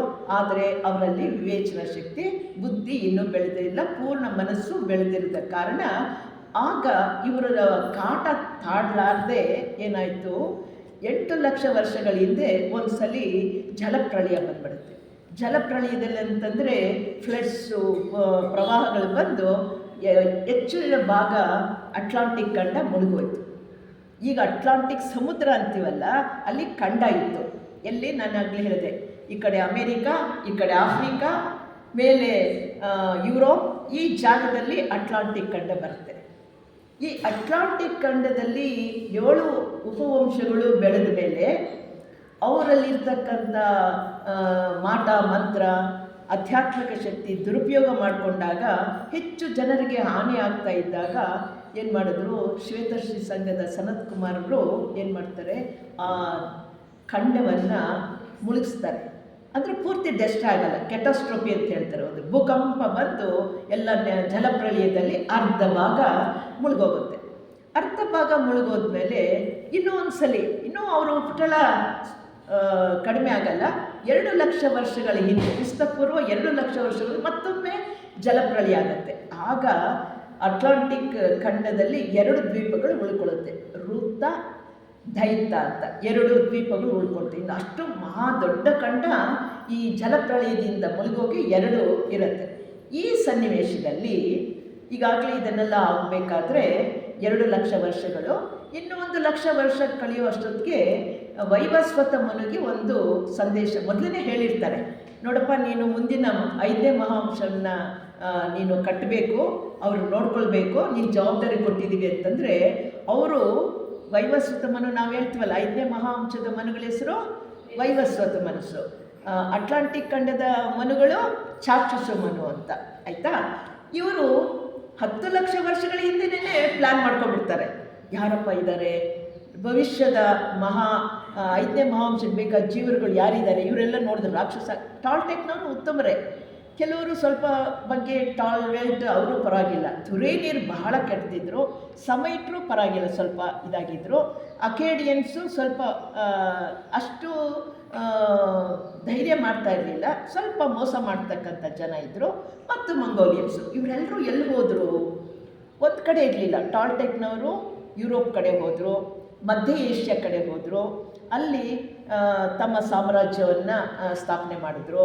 ತುರೇನಿಯನ್ಸು ಅವರು ಕೂಡ ಈ ಸೆಂಟ್ರಲ್ ಏಷ್ಯಾ ಅಂತ ಹೇಳ್ತೀವಲ್ಲ, ಏಷ್ಯಾ ಮೈನರಿಂದ ಸೆಂಟ್ರಲ್ ಏಷ್ಯಾ ಕಡೆ ಹೋದರು. ಇನ್ನು ಕೆಲವರು ಟಾಲ್ವೆಲ್ಟಿವ್ ನಮ್ಮ ಭಾರತಕ್ಕೆ ಬಂದರು. ಭಾರತ ಅಂತಂದರೆ ದಕ್ಷಿಣ ಇಂಡಿಯಾ ಕಡೆ ಬಂದರು. ಅಲ್ಲಿ ಆಗಲೇ ಲೆಮೂರ್ನವರು ಖಂಡದ ಜನಗಳು ನಮ್ಮ ಭಾರತದಲ್ಲಿ ದಕ್ಷಿಣ ಇಂಡಿಯಾದಲ್ಲಿ ಇದ್ದರು. ಅವ್ರ ಜೊತೆಯಲ್ಲಿ ಸಂಪರ್ಕದಿಂದ ಸಂತತಿ ಉತ್ಪತ್ತಿ ಆದವ್ರನ್ನ ಡ್ರೆವಿಡಿಯನ್ಸ್ ಅಂತ ಕರೆದ್ರು. ಇನ್ನು ಕೆಲವರು ಈ ಕಡೆ ಈಜಿಪ್ಟ್ ಕಡೆ ಹೋದರು. ಹೀಗೆ ಒಂದು ಕಡೆ ಎಲ್ಲ ಕಡೆಯೂ ಸುತ್ತಾಡ್ತಾಯಿದ್ರು, ವಲಸೆ ಹೋಗೋರು ಅಂತ ಹೇಳ್ತೀವಿ ಟಾಲ್ವೆಲ್ಟಿ. ಆಮೇಲೆ ಟಾಲ್ಟೆಕ್ನವರು ಯೋಧರು, ಆಡಳಿತಗಾರರು, ಸಾಮ್ರಾಜ್ಯವನ್ನು ಕಟ್ಟೋರು ಅವರಿಗೆಲ್ಲ ಬಹಳ ಶಕ್ತಿ ಇರುತ್ತೆ. ಒಳ್ಳೆಯ ಕಟ್ಟಡಗಳ ನಿರ್ಮಾಣ ಮಾಡೋದಾಗಲಿ, ಯುದ್ಧದಲ್ಲಿ ನಿಪುಣತೆ ಎಷ್ಟಿತ್ತು ಅಂತಂದರೆ, ನಾವು ಈಗ ಬಿಲ್ಲು ಬಾಣ ತಗೊಂಡು ಮಾಡೋದಲ್ಲ. ಬಾಣ ಬಿಟ್ಟರೆ ಮಂತ್ರ ಜಪಿಸಿದ್ರೆ ಸಾಕು, ಆ ಬಾಣದಿಂದ ಬೆಂಕಿ, ವರುಣ, ನೀರು, ಹೀಗೆ ಗಾಳಿ, ಈ ಥರ ಬರ್ತಕ್ಕಂಥ ಮಂತ್ರಶಕ್ತಿಯಿಂದ ಬಿಡ್ತಕ್ಕಂಥ ಆಧ್ಯಾತ್ಮಿಕ ಶಕ್ತಿಯನ್ನು ಕೂಡ ಅವರು ಬೆಳೆಸ್ಕೊಂಡ್ರು. ಯಾರು? ಟಾಲ್ಟೆಕ್ನವರು. ಇದರಿಂದೇನು ಸಾಮ್ರಾಜ್ಯ ಆಗ 25,000 ವರ್ಷಗಳು ಚಾಕ್ಷುಷ ಮನುನೇ ರಾಜ್ಯವಾಳ್ತಾ ಇದ್ರು. ಆದ್ದರಿಂದ ಎಲ್ಲರೂ ನ್ಯಾಯಬದ್ಧವಾಗಿ, ಸುರಕ್ಷಿತವಾಗಿ, ಸುಭಿಕ್ಷಿತವಾಗಿ ಜನಗಳು ವಾಸ ಮಾಡ್ತಿದ್ರು. ಆ ರಾಜ ಮನು ಸ್ವಲ್ಪ ವಯಸ್ಸಾದ ಮೇಲೆ ಬೇರೆ ಅನರ್ಹರು, ಅಯೋಗ್ಯರು ರಾಜ್ಯಕ್ಕೆ ಬಂದಾಗ ಏನಾಗುತ್ತೆ, ಮತ್ತೆ ಈ ಶಕ್ತಿಗಳನ್ನು ದುರುಪಯೋಗ ಮಾಡಿಕೊಂಡು ಮತ್ತೆ ಪ್ರಪಂಚದಲ್ಲಿ ಅಲ್ಲೋಲಕಲ್ಲವನ್ನು ಉಂಟು ಮಾಡಿದ್ರು. ಆಗ ಏನಾಯಿತು, ಜಲಪ್ರಳಯದಿಂದ ಅಟ್ಲಾಂಟಿಕ್ ಖಂಡ ಅರ್ಧ ಭಾಗ ಮುಳುಗಿತು, ಇನ್ನೂ ಒಂದು ಸ್ವಲ್ಪ ಭಾಗ ಮುಳುಗಿತು. ಆಗ ಮುಳುಗಿ ಉಳಿದಿದ್ದು 2 ದ್ವೀಪಗಳು, ಋತ ಮತ್ತು ಇದಂತ ಹೇಳಿದ್ವಿ. ಇಲ್ಲಿ ಈ ಜನಗಳೆಲ್ಲ ಶಿಫ್ಟ್ ಆಗಿದ್ದಾರೆ. ಮಂಗೋಲಿಯನ್ ಅಂತ ಹೇಳ್ತೀವಿ. ಚೈನಾ ಆದಮೇಲೆ ಮೇಲೆ ಮಂಗೋಲಿಯಾ ಅಂತ ಬರುತ್ತೆ, ಅಲ್ಲಿ ಒಂದು ರಾಷ್ಟ್ರ ಇದೆ, ಅಲ್ಲಿ ಹೋಗಿ ಸೆಟ್ಲ್ ಆಗ್ತಾರೆ ಮಂಗೋಲಿಯನ್ಸ್ ಅಂತ. ಇನ್ನು ಕೆಲವರು ಚೈನಾ ಅಂತ ಏನು ಹೇಳ್ತೀವಲ್ಲ, ಅಲ್ಲಿ ಹೋಗಿ ತುರೇನಿಯನ್ಸು ಚೈನಾಗೆ ಹೋಗಿ ಚೈನೀಸ್ರಾದರು. ಇನ್ನು ಕೆಲವರು ಜಪಾನ್ಗೆ ಹೋದರು, ಅಲ್ಲಿ ಜಾಪನೀಸ್ ಆದರು. ನೋಡಿ, ಈ ರೀತಿ ತುರೇನಿಯನ್ಸು, ಟಾಲ್ಟೆಕ್ಕು ಇವ್ರ ಮುಖ ಟಿಬೇಟಿಯನ್ಸ್ ಮುಖದ ಟೈಪ್ ಇರುತ್ತೆ. ಟಿಬೇಟಿಯನ್ಸ್ ಅಂದರೆ ಇದು ಎತ್ತರಕ್ಕಿರುತ್ತೆ, ಕಣ್ಣು ಕಿರಿದಾಗಿರುತ್ತೆ, ಸ್ವಲ್ಪ ರೌಂಡ್ ಫೇಸ್, ಸ್ಕ್ವೇರ್ ಫೇಸ್ ಇರುತ್ತೆ. ಈ ರೀತಿ ಇರ್ತಕ್ಕಂಥವ್ರು ಯಾರು? ಟಾಲ್ಟೆಕ್ಕು ಮತ್ತು ತುರೇನಿಯನ್ಸು. ಜಾಪನೀಸ್, ನೀವು ಟಿಬೇಟಿಯನ್ಸ್ ನೋಡ್ತಿರಲ್ಲ, ನಾವು ನೋಡಬೇಕಾದ್ರೆ ಟಿಬೇಟಿಯನ್ಸು ಕಣ್ಣು ಚಿಕ್ಕದಾಗಿರುತ್ತೆ. ಈ ಸ್ವೆಟ್ರು ಇದೆಲ್ಲ ಹಣಿಯೋರು ನೋಡ್ತೀವಲ್ಲ, ಆ ವಂಶದವರೆಲ್ಲನೂ ಟುರೇನಿಯನ್ಸ್ ಅಂತ. ಇವರು ಬಹಳ ದಂಗೆಕೋರರು, ಬೇರೆ ಆಕ್ರಮಣಕಾರರು, ಯೋಚನಾ ಶಕ್ತಿ ಇಲ್ಲ, ಅನ್ಯಾಯವಾಗಿ ನಡ್ಕೊಳ್ತಕ್ಕಂಥವ್ರು. ಇದಾದಮೇಲೆ ಸಮೈಟ್ರು ಬಂದರು. ಇವರು ಸಮೈಟ್ರು ಎಲ್ಲಿ ಹೋದರು ಅಂತಂದರೆ, ಈಜಿಪ್ಟ್ನಿಂದ ಏಷ್ಯಾ ಮೈನರ್ ಬರ್ತಾರೆ. ಇವರು ಸ್ವಲ್ಪ ಸೌಮ್ಯವಾದಿಗಳು. ಇವರು ಯುದ್ಧ ಮಾಡ್ತಕ್ಕಂಥದ್ದು ಗುಣವನ್ನು ಹೊಂದಿದ್ರು. ಈ ಸಮಯದಲ್ಲೇ ವೈವಸ್ವತ ಮನು ಜೀವರುಗಳನ್ನೆಲ್ಲ ಆಯ್ಕೆ ಮಾಡ್ತಾರೆ. ಯಾರು ಅಂತ ಒಂದು ಇಂತಿಂಥವರು ಒಳ್ಳೆ ಗುಣಗಳಿದೆ ಅಂತ ಆಯ್ಕೆ ಮಾಡಿ ಅವರನ್ನು ಉತ್ತಮ ಕುಲದಲ್ಲಿ ಹುಟ್ಟೋದು ಸಾಯೋದಕ್ಕೆಲ್ಲನೂ ಕಾರಣಕರ್ತರು ಮನುಗಳೇ. ಎಲ್ಲಿ ಹುಟ್ಟಬೇಕು, ಯಾವ ಗುಣ ಬೆಳೆಸ್ಕೊಳ್ಬೇಕು ಅಂತೆಲ್ಲ ಸೂಪರ್ವೈಷನ್ನು ಮಾಡ್ತಾ ಅವರನ್ನು ಬೆಳೆಸ್ತಾ ಬರ್ತಾರೆ. ನಂತರ 1,00,000 ವರ್ಷ, ಕ್ರಿಸ್ತಪೂರ್ವ 1,00,000 ವರ್ಷಕ್ಕೆ ಸಮಯದಲ್ಲಿ ಆ್ಯಕ್ಚುಯಲ್ ಆಗಿ ಆರ್ಯ 5ನೇ ಮಹಾವಂಶವನ್ನು ಸ್ಥಾಪನೆ ಮಾಡೋದಕ್ಕಾಗಿ ಅವರು ಜೀವನಗಳನ್ನು ಆಯ್ಕೆ ಮಾಡ್ಕೊಳ್ತಾರೆ. ಸಮೈಟ್ರು ಮುಖ್ಯವಾಗಿ ನೋಡಿ, ಇಲ್ಲಿ 4ನೇ ಮಹಾವಂಶದ 5ನೇ ಉಪವಂಶದಿಂದ ಮುಂದಿನ 5ನೇ ಮಹಾವಂಶ ಸಿದ್ಧವಾಗಬೇಕು. ನಾವೇನು ಹೇಳ್ತೀವಿ, ಈಗ ನಮ್ಮದು 5ನೇ ಮಹಾವಂಶ, 6ನೇ ಮಹಾವಂಶ ಬರಬೇಕಾದ್ರೆ ಯಾವುದರಿಂದ ಬರಬೇಕು? 6ನೇ ಉಪವಂಶ ಹೇಳ್ತೀವಲ್ಲ, ಹಾಗೆ 4ನೇ ಮಹಾವಂಶದಲ್ಲಿ 5ನೇಯ ಉಪವಂಶ ಸಮೈಟ್ರು. ಈ ಸಮೈಟ್ರಿಂದಲೇ 5ನೇ ಮಹಾವಂಶ ಆರ್ಯವಂಶ ಮುಂದುವರಿಬೇಕು. ಅದಕ್ಕೆ ನೋಡ್ಕೊಳ್ತಕ್ಕಂಥವ್ರ ಜವಾಬ್ದಾರಿ ಯಾರು ಕೊಟ್ಟರು?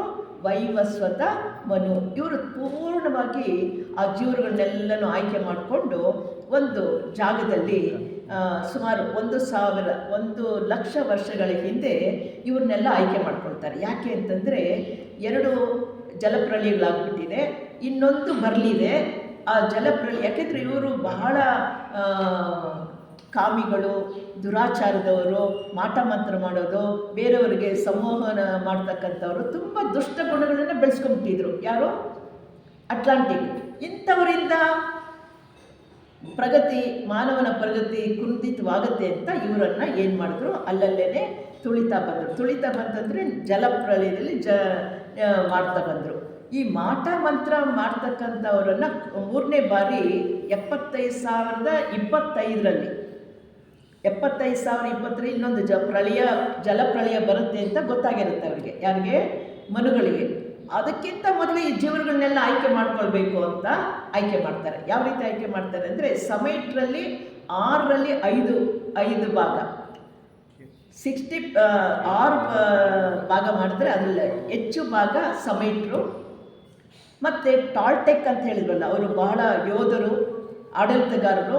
ಅವರಲ್ಲಿ 10ರಲ್ಲಿ 1 ಭಾಗದಷ್ಟು ಟಾಲ್ಟೆಕ್ ಜೀವನಗಳನ್ನು, ಮತ್ತು ಇವರಿದ್ದಾರೆ ಅಕೇಡಿಯನ್ಸು, 12ರಲ್ಲಿ 1 ಭಾಗ ಅಕೇಡಿಯನ್ಸನ್ನು ಆಯ್ಕೆ ಮಾಡ್ಕೊಳ್ತಾರೆ. ಈ ರೀತಿ ಈ ಜೀವನಗಳೆಲ್ಲ ಆಯ್ಕೆ ಮಾಡಿಕೊಂಡು ಸುಮಾರು ಎಲ್ಲಿ ಈ ಋತ ಮತ್ತು ದೈತ, ಈ ಋತ ದ್ವೀಪದಿಂದ ಇನ್ನೂ 1 ಲಕ್ಷ ವರ್ಷದ ಹಿಂದೆ, ಇನ್ನು ಮುಂದೆ ಬರಲಿರೋದು ಜಲಪ್ರಳಯ. ಯಾವುದು 75ರಲ್ಲಿ ಜಲಪ್ರಳಯ ಬರುತ್ತೆ, ಇವೆರಡು ಮುಳುಗೋಗ್ಬಿಡುತ್ತೆ. ಅಷ್ಟರಲ್ಲಿ ಈ ಜೀವನಗಳನ್ನೆಲ್ಲ ಸೇಫ್ಟಿ ಪ್ಲೇಸ್ಗೆ ಟ್ರಾನ್ಸ್ಫರ್ ಮಾಡಬೇಕು. ನೋಡಿ ಎಷ್ಟು ಜವಾಬ್ದಾರಿ ತಗೊಂಡು ನಮ್ಮನ್ನು ಬೆಳೆಸಿದ್ದಾರೆ ಮನುಗಳು ಅಂತಂದರೆ, ನಾವು ಏನೋ ನಾವೇ ಬೆಳಿತೀವಿ ಅಂದ್ಕೊಳ್ತೀವಿ. ಇಲ್ಲ, ಯಾರು ಎಲ್ಲಿ ಬೆಳಿಬೇಕು ಅಂತ. ಈ 9,000 ಜನಗಳನ್ನು ಎಲ್ಲಿ ಈ ಋತ, ಅಟ್ಲಾಂಟಿಕ್ ಖಂಡದ ಒಂದು ದ್ವೀಪ ಋತದಿಂದ, ಅದರ ಪಕ್ಕದಲ್ಲೇ ಬರೋದು ಆಫ್ರಿಕಾ, ಸಹರಾ ಸಮುದ್ರ ಅಂತ ಹೇಳ್ತೀವಿ. ಈಗ ಸಹರಾ ಮರುಭೂಮಿ ಆಗಿದೆ, ಸಹರಾ ಸಮುದ್ರ. ಅಲ್ಲಿಂದ ಇದು ಬರುತ್ತೆ ಅರಬ್ ಕಂಟ್ರೀಸು. ಅರಬ್ ಅಂತಂದರೆ ಸೌದಿ ಅರೇಬಿಯಾ ಅಂತ ಹೇಳ್ತೀವಿ, ಮಕ್ಕಾ ಮದೀನಾ ಅಂತ ಹೇಳ್ತೀವಲ್ಲ, ಆ ಅರಬ್ ಕಂಟ್ರೀಸ್ ಕಡೆಗೆ ಇವರನ್ನು ಕರ್ಕೊಂಡು ಹೋಗಬೇಕು ಅಂತ ಪ್ಲ್ಯಾನ್ ಮಾಡ್ತಾರೆ. ಹೇಗೆ ಹೋಗೋದು ನೋಡಿ, ಆ ಕಾಲದಲ್ಲೇ 30 ದೋಣಿಗಳನ್ನು, 9,000 ಜನಗಳನ್ನು 3 ಬಾರಿ 30 ದೋಣಿಗಳನ್ನು ಬಳಸ್ಕೊಂಡು ಒಂದೊಂದು ಸಲಿಗೆ 2,000 3,000 ಜನಗಳನ್ನು ತುಂಬಿಸ್ಕೊಂಡು ಈ ಸಹರಾ ಸಮುದ್ರದಲ್ಲಿ ದಾಟಿ ನೆಕ್ಸ್ಟು ಬರ್ತಕ್ಕಂಥದ್ದು ಈಜಿಪ್ಟ್. ಇದಾದಮೇಲೆ ಈಜಿಪ್ಟ್ ಬರುತ್ತೆ, ಸಹರಾ ಮರುಭೂಮಿ. ಆಫ್ರಿಕಾದಲ್ಲಿ ಸಹರಾ ಮರುಭೂಮಿ, ಆಮೇಲೆ ಈಜಿಪ್ಟ್ ಬರುತ್ತೆ. ಈಜಿಪ್ಟ್ ಪಕ್ಕದಲ್ಲೇ ಸೌದಿ ಅರೇಬಿಯಾ ಇರೋದು, ಅರಬ್. ಅಲ್ಲಿಗೆ ಕರ್ಕೊಂಡು ಹೋಗಬೇಕು. ಈ ಈಜಿಪ್ಟ್ ಮುಖಾಂತರ ಹಾದು ಹೋಗಬೇಕಾದ್ರೆ ಕಾಲ್ನಡಿಗೆಯಲ್ಲೇ ಕರ್ಕೊಂಡು ಹೋಗ್ತಾರೆ ಇಷ್ಟು ಜನನ್ನ. ಸಮುದ್ರದಲ್ಲಿ ದೊಡ್ಡ ಬೋಟ್ನಲ್ಲಿ ಕರ್ಕೊಂಡು ಹೋದ್ರು. ಈಜಿಪ್ಟ್ ದಾಟ್ಕೊಂಡು ಸೌದಿಗೆ ಹೋಗ್ಬೇಕಲ್ಲ, ಕರ್ಕೊಂಡು ಹೋಗಿ ಅಲ್ಲಿ ಸೌದಿ ಅರೇಬಿಯಾದ ಎತ್ತರ ಸ್ಥಳದಲ್ಲಿ ಅವರನ್ನು ಶೇಖರಿಸ್ತಾರೆ. ಇಲ್ಲಿರೋಕ್ಕಂಥ 9,000 ಜನದಲ್ಲಿ 3 ಉಪವಂಶಗಳ ಜನರಿದ್ದಾರೆ. ಹೆಚ್ಚಿನ ಜನ ಸಮೈಟ್ರು, 5ನೇ ಉಪವಂಶದವರು. 1 ಭಾಗ 12ರಲ್ಲಿ 1 ಭಾಗ ಟಾಲ್ಟೆಕ್ ಆಡಳಿತಗಾರರು. Characters very important. ಅವ್ರಿಗೆ ಯಾವ ರೀತಿ ಯೋಧರಾಗಿ ಅಡ್ಮಿನಿಸ್ಟ್ರೇಷನ್ ಮಾಡೋ ಶಕ್ತಿ ಇದೆಯೋ ಅಂಥವ್ರನ್ನ ತೆಗೆದುಕೊಂಡ್ರು. ಹಾಗೆ ಅಕೇಡಿಯನ್ಸು ಒಂದು ರೀತಿಯಲ್ಲಿ ಸೌಮ್ಯದವರು, ಜಗಳಗಟ್ಟರಲ್ಲ ಇರೋದನ್ನು, ಅವರಲ್ಲಿ ಸ್ವಲ್ಪ ಭಾಗವನ್ನು ಜೀವರುಗಳನ್ನ, ಉತ್ತಮ ಕುಲದವರನ್ನೆಲ್ಲ ಆರಿಸ್ಕೊಂಡು ಎಲ್ಲಿಟ್ಟರು, ಸೌದಿ ಅರೇಬಿಯಾದ ಮೇಲೆ ಅವರನ್ನು ಅಲ್ಲಿ ನೆಲೆ ನಿಲ್ಲುವಂತೆ ಮಾಡಿದ್ರು. ನಂತರ ಇದನ್ನೆಲ್ಲ ಮಾಡ್ತಿರೋದು ಯಾರು? 5ನೇ ಮಹಾವಂಶದ ಮನುಗಳು. 5ನೇ ಮಹಾವಂಶದ ಮನುಗಳು 9,000 ಜನರುಗಳನ್ನು ಕೂಡ ಹಾಕ್ಕೊಂಡು ಉತ್ತಮ ಕುಲದ ಜೀವರುಗಳನ್ನೆಲ್ಲ ಆಯ್ಕೆ ಮಾಡಿಕೊಂಡು ಎಲ್ಲಿ ಅಟ್ಲಾಂಟಿಕ್ ದ್ವೀಪ ಋತ ಅಂತ ಹೇಳಿದ್ವಲ್ಲ, ಅಲ್ಲಿಂದ ನೆಕ್ಸ್ಟು ಸಹರಾ ಸಮುದ್ರ ಇದೆಯಲ್ಲ, ಬೋಟ್ನಲ್ಲಿ ಕರ್ಕೊಂಡು ಈಜಿಪ್ಟ್ ದಾಟಿ ಸೌದಿ ಅರೇಬಿಯಾಗೆ ಬಂದರು. ಅರಬ್ ಕಂಟ್ರೀಸ್ಗೆ ಬಂದರು. ಅರಬ್ ಕಂಟ್ರೀಸ್ ಮೇಲ್ಭಾಗದಲ್ಲಿ ಅವ್ರನ್ನಿಟ್ರು. ಯಾಕೆ ಅಂತಂದರೆ ಮುಂದೆ ಈ ಜಲಪ್ರಳಯ ಬರುತ್ತೆ ಅಟ್ಲಾಂಟಿಕ್ ಖಂಡಕ್ಕೆ. ಇವರು ಇಲ್ಲಿದ್ರೆ ಹೊಟ್ಟೋಗ್ಬಿಡ್ತಾರಲ್ಲ, ಈ ಜೀವನ ಉಳಿಸ್ಕೋಬೇಕಲ್ಲ ಅಂತ ಈ ಸಾಹಸ ಮಾಡ್ತಾರೆ. ಅಲ್ಲಿ ಉಳಿಸ್ಬಿಟ್ಟು ಮತ್ತೆ ಅವರು ಸ್ವಲ್ಪ ಕಾಲ ಆದಮೇಲೆ ನೋಡ್ತಾರೆ. ಮತ್ತೆ 9,000 ಜನದಲ್ಲಿ ಕೆಲವರು ಸತ್ತು ಹೋಗ್ತಾರೆ. ಪ್ರಯಾಣ ಮಾಡುವಾಗ ಎಷ್ಟೋ ಜನ ಸತ್ತು ಹೋಗ್ತಾರೆ. ಅಲ್ಲಿ ಬಂದಮೇಲೆ ಅಡ್ಜಸ್ಟ್ ಆಗದೆ ಹೋಗ್ತಾರೆ. ಉಳಿಕೆ ಜನದಲ್ಲಿ ಮತ್ತೆ ಸನತ್ ಕುಮಾರ್ ಪ್ರಭುಗಳು ಅವ್ರಿಗೆ ಆರ್ಡರ್ ಮಾಡ್ತಾರೆ, ನೀನು ನಿನಗೆ ಸಂಬಂಧಪಟ್ಟ ಜನರನ್ನು ತೆಗೆದುಕೊಂಡು ಗೋಬಿ ಡೆಸರ್ಟ್ಗೆ ಹೋಗು ಅಂತ ಆರ್ಡರ್ ಮಾಡ್ತಾರೆ. ಅವರು ಹೋದಾಗ ಏನು ಮಾಡ್ತಾರೆ, ಇಷ್ಟು 9,000 ಜನ ಅಲ್ಲೇ ಇದ್ದರೂ ಕೂಡ ಅದರಲ್ಲಿ ಅತ್ಯುತ್ತಮವಾಗಿರ್ತಕ್ಕಂಥ 700 ಜನ ಸದಸ್ಯರನ್ನು ಆಯ್ಕೆ ಮಾಡಿಕೊಂಡು ಎಲ್ಲಿಂದ, ಸೌದಿ ಅರೇಬಿಯಾ ಕಂಟ್ರಿಯಿಂದ ಈ ಕಡೆ ಪರ್ಷಿಯಾ, ಮೆಸೊಪೊಟೋಮಿಯಾ ಈ ಕಡೆಯಿಂದ ಬಂದು ಗೋಬಿ ಸಮುದ್ರದವರೆಗೂ ಬರ್ತಾರೆ. ಗೋಬಿ ಎಲ್ಲಿ ಬರುತ್ತೆ? ಟಿಬೆಟ್ ಮತ್ತು ಚೈನಾ, ನೇಪಾಳ ಇಲ್ಲಿ ಬರುತ್ತೆ. ಭಾರತದ ಹಿಮಾಲಯ ಬಾರ್ಡರ್ನಲ್ಲಿ ನೇಪಾಳ ಬರುತ್ತೆ. ಅಲ್ಲಿಂದ ಸ್ವಲ್ಪ ಮುಂದಕ್ಕೆ ಪರ್ವತಗಳಿದೆ, ಅಲ್ಲಿ ಟಿಬೆಟ್ ಕಣಿವೆ ಇದೆ. ಅದನ್ನು ದಾಟಿಕೊಂಡು ಇನ್ನು ಆ ಬಾರ್ಡ್ನಲ್ಲಿ ಸಮುದ್ರ ಇದೆ, ಗೋಬಿ ಸಮುದ್ರ. ನಾನು ಹೇಳ್ತಿರೋದು 1 ಲಕ್ಷ ವರ್ಷಗಳ ಹಿಂದಿನ ಮಾತು. ಆವಾಗ ಗೋಬಿ ಸಮುದ್ರ ಇತ್ತು. ಆ ಗೋಬಿ ಸಮುದ್ರದ ದಡದಲ್ಲಿ ಬೆಟ್ಟಗಳಿತ್ತು. ಇಲ್ಲಿ ಕರ್ಕೊಂಡು ಬಂದರು 7 ಜನ. 7 ಜನನ ನಡ್ಕೊಂಡು, ಇದೆಲ್ಲ ಭೂಮಿ ತಾನೆ, ನಡ್ಕೊಂಡು ಬರುವಾಗ ದಾರಿಯಲ್ಲಿ ಎಷ್ಟೋ ಜನ ಸತ್ತೋದ್ರು. ಅಲ್ಲಿ ಗೋಬಿ ಸಮುದ್ರ ಹತ್ರ ಹೋಗಬೇಕಾದ್ರೆ, ಯಾಕೆಂದರೆ ಪ್ರತಿ ದೇಶವನ್ನು ದಾಟ್ಕೊಂಡು ಹೋಗಬೇಕಾದ್ರೆ ಅಲ್ಲಿ ರಾಜರು ಇರ್ತಾರಲ್ಲ, ಅವರು ಅಡ್ಡಿ ಮಾಡ್ತಾ ಇರುತ್ತೆ. ಅವರಿಂದ ಪರ್ಮಿಷನ್ ತಗೊಂಡು ಅವರ ಸಹಾಯದಿಂದ ಏನೂ ತೊಂದರೆ ಆಗದಂತೆ ಪ್ರಾಣಿಗಳನ್ನೆಲ್ಲನೂ ಜೊತೆಲಿ ಕರ್ಕೊಂಡು ಅವರು ಗೋಬಿ ಸಮುದ್ರದ ದಡಕ್ಕೆ ಬರ್ತಾರೆ. ಆವಾಗ ಎಷ್ಟು ಜನ ಉಳಿದಿದ್ದಾರೆ? 300 ಜನ ಉಳ್ಕೊಂಡಿದ್ದಾರೆ. ಯಾರು? ಇವರು ಮನುಗಳ ಜೊತೆಯಲ್ಲಿ ಕರ್ಕೊಂಡು ಬಂದವರು. ಈ 300 ಜನನ ಇವ್ರಿಗೆ ಆರ್ಡರ್ ಆಗಿರುತ್ತೆ, ಮುಂದೆ ಆರ್ಯವಂಶಕ್ಕೆ ಬೇಕಾಗಿರ್ತಕ್ಕ ಉಪವಂಶಕ್ಕೆ ಬೇಕಾದ ಜೀವರುಗಳನ್ನು ನೀನು ಈ ಗೋಬಿ ಸಮುದ್ರದ ದಡದಲ್ಲಿರ್ತಕ್ಕಂಥ ಬೆಟ್ಟದ ಕಣಿವೆಗಳಲ್ಲಿ ಅವರನ್ನು ರಕ್ಷಿಸು. ಯಾಕಂದರೆ ಇನ್ನೂ 25,000 ಜಲಪ್ರಳಯ ಬಂದಿಲ್ಲ, ಅದಕ್ಕಾಗಿ ಅವ್ರಿಗೆ ಹೇಳ್ತಾರೆ. ಸರಿ ಅಂತ ಅವರನ್ನು 300 ಜನದಲ್ಲಿ ಉತ್ತಮರನ್ನು 4 ಭಾಗ ಮಾಡಿ, ಒಬ್ಬರನ್ನ ಕೆಲವ್ರನ್ನ ಹಾಗೆ ಇಟ್ಕೊಂಡು 4 ಭಾಗ ಮಾಡಿ ಆ ಜೀವರುಗಳನ್ನು ಆ ಕಣಿವೆಗಳು ಸುಮಾರು 20 ಕಿಲೋಮೀಟ್ರು ಗೋಬಿ ಸಮುದ್ರದ ದಡದಲ್ಲಿ 20 ಕಿಲೋಮೀಟ್ರ್ ಅಷ್ಟು, ಕಿಲೋಮೀಟ್ರ್ ಅಲ್ಲ ಮೈಲಿ ತಾನೆ, 20 ಮೈಲಿ ದೂರದಲ್ಲಿ ಬೆಟ್ಟಗಳಿದ್ವು. ಆ ಬೆಟ್ಟಗಳಲ್ಲಿ ನೇರವಾದ ಕಣಿವೆಗಳಿದ್ವು. ಆ ಕಣಿವೆಗಳಲ್ಲಿ 4 ಗುಂಪುಗಳು, ಒಂದು ಕಣಿವೆಯಲ್ಲಿ ಒಬ್ಬರನ್ನ, ಇನ್ನೊಂದು ಕಣಿವೆ, ಈ ರೀತಿ ಅವರನ್ನು ಅಲ್ಲಿ ರಕ್ಷಿಸೋದಕ್ಕೆ ಇಟ್ಬಿಟ್ರು. ಯಾಕೆಂದರೆ ಜಲಪ್ರಳಯ ಬರೋಕ್ಕೆ ಮುನ್ನ ನಡೆದಿದ್ದಿರು. 75,000 ಅಷ್ಟಕ್ಕೆ ಜಲಪ್ರಳಯ ಆಗೋಯ್ತು. ಏನಾಗೋಯ್ತು? ಜಲಪ್ರಳಯ ಅಂದರೆ ಅಂತಂಥದ್ದಲ್ಲ, ಇತ್ತು ಸೇಫ್ಟಿಯಾಗಿದ್ದರೂ ಕೂಡ ಎಲ್ಲನೂ ಹೊಗೆ ಬರುತ್ತೆ, ಧೂಳು ಬರುತ್ತೆ, ಸೂರ್ಯ ಬರೋದೇ ಇಲ್ಲ, ಮೋಡಗಳು ಆವರಿಸ್ಕೊಳ್ಳುತ್ತೆ. ಇದೆಲ್ಲ ತುಂಬ ತೊಂದರೆಗಳಾಗೋದ್ರಿಂದ ಇವರೇನು ಸಾಯಲ್ಲ, ಕಣಿವೆಗಳಲ್ಲಿ ಉಳ್ಕೊಂಡಿದ್ದಾರೆ. ಆದರೆ ಈ ಗೋಬಿ ಸಮುದ್ರದ ದಡದಲ್ಲಿ ಇರ್ತಕ್ಕಂಥ ಅವರೇ ಮುಖ್ಯವಾದ ಆರ್ಯರು ಅಂತ ತಿಳ್ಕೊಳ್ಳೋಣ, 5 ಭಾಗ ಅಂತ ತಿಳ್ಕೊಳ್ಳೋಣ. ಗೋಬಿ ಸಮುದ್ರದ ಪ್ಲೇನಲ್ಲಿ ಜೀವಿಸ್ತಾ ಇರೋರು ಒಂದು ಗುಂಪು, ಇನ್ನು 4 ಗುಂಪುಗಳನ್ನು ಕಣಿವೆಗಳಲ್ಲಿ ಅವನ್ನ ರಕ್ಷಿಸಿ ಇಟ್ಟಿದ್ದಾರೆ. ಇದು ಪ್ರಳಯ ಆದ ತಕ್ಷಣವೇ, ಜಲಪ್ರಳಯ 75,000ದಲ್ಲಿ ಜಲಪ್ರಳಯ ಆದ ತಕ್ಷಣವೇ ಏನಾಗೋಯ್ತು? ಸೂರ್ಯ ಧೂಳು ಮುಚ್ಕೊಂಡ್ಬಿಡ್ತು. ಸೂರ್ಯನೇ 5 ವರ್ಷ ಸೂರ್ಯನ ಶಾಖ ಬರ್ತಾ ಇರಲಿಲ್ಲ, ಎಲ್ಲೆಲ್ಲೂ ನೀರು ತುಂಬಿಕೊಂಡಿದೆ, ಜನಗಳು ಬದುಕೋದು ಕಷ್ಟ ಆಗ್ತಿದೆ. ಆ ಸನ್ನಿವೇಶದಲ್ಲಿ 5 ವರ್ಷ ಕಳೆದೋದ ಮೇಲೆ ಯಾರು ಬದುಕಿ ಉಳಿದ್ರೋ ಅವರು ಸೂರ್ಯ ಬಂದ ತಕ್ಷಣ ಮೈದಾನಕ್ಕೆ ಬಂದು ಅಗ್ರಿಕಲ್ಚರ್ ವ್ಯವಸಾಯ ಮಾಡಿ, ಪಶುಪಾಲನೆ ಮಾಡಿ ಬದುಕ್ತಾ ಬಂದರು. ಇಲ್ಲಿ ಈ ಪ್ಲೇನಲ್ಲಿ ಇರ್ತಕ್ಕಂಥ ಮನುಗಳ ಸಂತತಿ ಏನಿದ್ರೋ ಅವ್ರನ್ನ ಅಲ್ಲಿ ಬದುಕ್ತಾ ಇರೋದಕ್ಕೆ ಬಿಡಲಿಲ್ಲ. ಯಾರು? ತುರೇನಿಯನ್ಸು. ಹಿಂದ್ಗಡೆ ನಾವು ಈಜಿಪ್ಟ್ ಅಂತ ಹೇಳ್ತೀವಿ, ಟಿಬೆಟ್ ಅಂತ ಹೇಳ್ತೀವಿ, ಇಲ್ಲೆಲ್ಲನೂ ಕೂಡ ಈ ಅಟ್ಲಾಂಟಿಕ್ದ ಉಪವಂಶದವರಿದ್ದರು. ತುರೇನಿಯನ್ಸ್ ಇದ್ದರು, ಟಾಲ್ಟೆಕ್ನವರಿದ್ದರು, ಮಂಗೋಲಿಯನ್ಸ್ ಅಲ್ಲಿದ್ದರು, ಇವರೆಲ್ಲ ಇದ್ದಾರೆ ತಾನೆ. ಇವ್ರು ಸುಮ್ಮನೆ ಇರಲಿಲ್ಲ. ಅದರಲ್ಲೂ ತುರೇನಿಯನ್ಸು ಬಹಳ ಕಿತಾಪತಿ ಜಗಳಗಂಟರು. ಯಾರನ್ನಾದರೂ ಜಗಳ ತೆಗೆಯೋದು, ಅವ್ರನ್ನ ಸಾಯಿಸೋದು, ತಾವು ಮುಂದಕ್ಕೆ ಬರೋದು ಅಂಥ ಜನ. ಇವರು ಬಂದು ಪಾಪ ಮನುಗಳ ಒಂದು ಪಂಗಡ ಏನಿತ್ತು ಗೋಬಿ ಸಮುದ್ರದಲ್ಲಿ, ಕಣಿವೆಯಲ್ಲಿ ಇದನ್ನು ಅಟ್ಯಾಕ್ ಮಾಡೋಕ್ಕಾಗಲಿಲ್ಲ, ಇವರನ್ನು ನಾಶ ಮಾಡ್ತಾರೆ. ಆವಾಗ ಅವ್ರಿಗನಿಸುತ್ತೆ, ಈ ಜನಗಳಿಗೆ ಇನ್ನೂ ಶಕ್ತಿ ಇಲ್ಲ, ಈ ಶಕ್ತಿ ವೀರರಾಗಿ ಹೋರಾಡಬೇಕಾದ್ರೆ ಇವ್ರಿಗೆ ಇನ್ನೊಂದು ಗುಣ ಬರಬೇಕಾದ್ರೆ ಏನು ಮಾಡೋಣ ಅಂತಂದ್ಬಿಟ್ಟು, ಇಲ್ಲಿ ನಾನು ನಿಮ್ಗೆ ಹೇಳ್ತೀನಿ. ಮಾರ್ಸ್ ಅನ್ನೋರು, ಇವ್ರು ನಾನು ಆಗಲೇ ಹೇಳಿದೆ, ಅಟ್ಲಾಂಟಿಕ್ ಖಂಡದಲ್ಲಿ ಕಿಂಕರ್ ಗ್ರೂಪು ಬಂತು. ಶುಕ್ರ ಗ್ರಹದಿಂದ ಪ್ರಾಣಿಗಳಾಗಿ ಸನತ್ ಕುಮಾರರ ಜೊತೆಯಲ್ಲಿ ಪ್ರಾಣಿಗಳಾಗಿ ವ್ಯಕ್ತೀಕರಣಗೊಂಡಿರೋ 105 ಜನ ಜೀವರುಗಳು ಬಂದರು.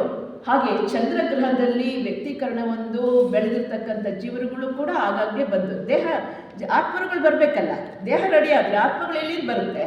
ಚಂದ್ರಗ್ರಹದಿಂದ ಟ್ರಾನ್ಸ್ಫರ್ ಆಗಿದ್ದು. ಹೀಗೆ ಬರುವಾಗ ಈ ಕಿಂಕರ ಗುಂಪು ಅಂತ ನಮ್ಮ ಹತ್ರ ಒಂದು ಪುಸ್ತಕ ಇದೆ.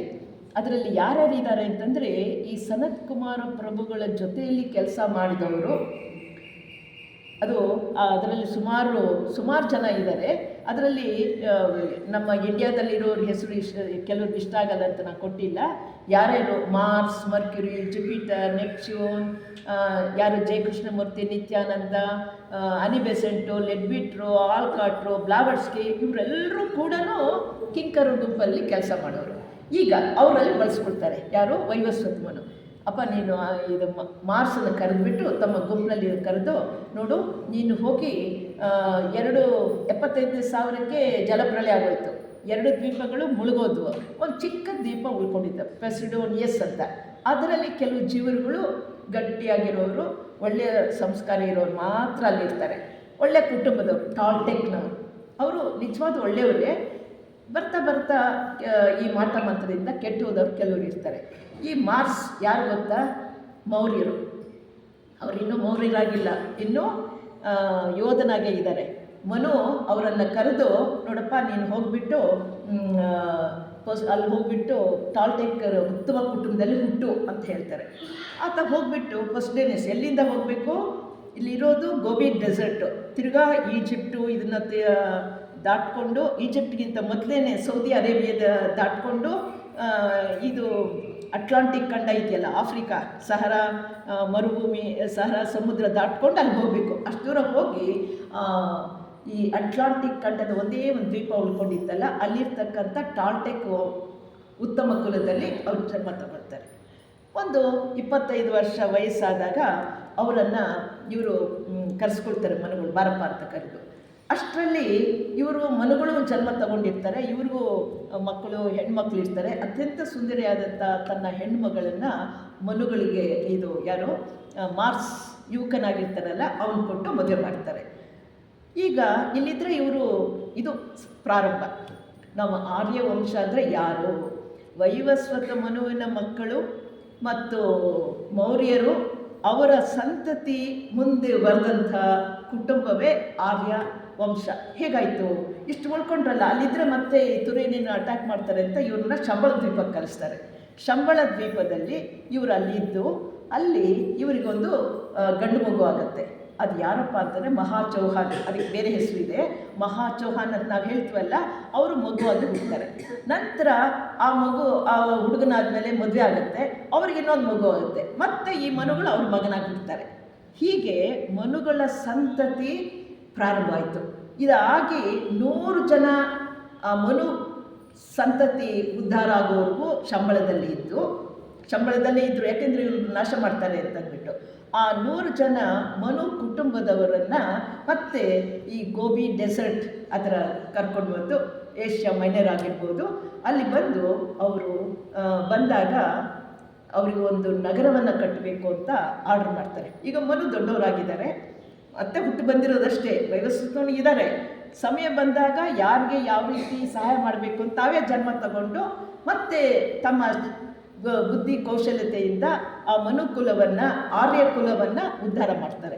ಇವರು ಬಂದಾಗ ಏನು ಮಾಡಿದ್ರು, ಅಲ್ಲಿರ್ತಕ್ಕಂಥವ್ರಿಗೆಲ್ಲನೂ ಭೂಮಿಗೆ ಬಂದ ಮೇಲೆ ಈ ಗೋಬಿ ಡೆಸರ್ಟ್ ಇದ್ದಿದ್ದ ಕಡೆ ಬಂದಾಗ ಇನ್ನೊಂದು ಕೆಲಸ ಆಗುತ್ತೆ.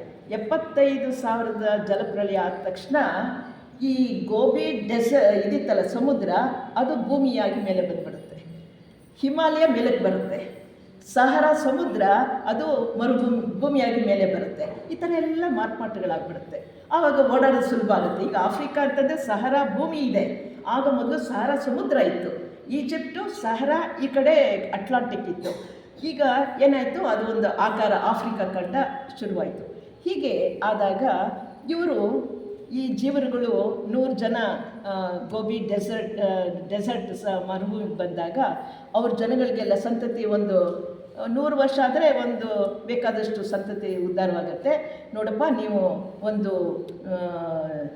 ನಗರವನ್ನು ಕಟ್ಟಬೇಕು, ಅದರ ಹೆಸರು ಸೇತುಪುರಿ ನಗರನ ಕಟ್ಟಬೇಕು, ನೀವು ಇನ್ನೂ ಹಳ್ಳಿಗಳನ್ನು, ಪಟ್ಟಣಗಳನ್ನು ಕಟ್ಟಿ ಅಂತ ಹೇಳಿ ಆರ್ಡ್ರ್ ಮಾಡ್ತಾರೆ. ಇವರೇ ರಾಜ, ಈಗ ಮನುನೇ ರಾಜ.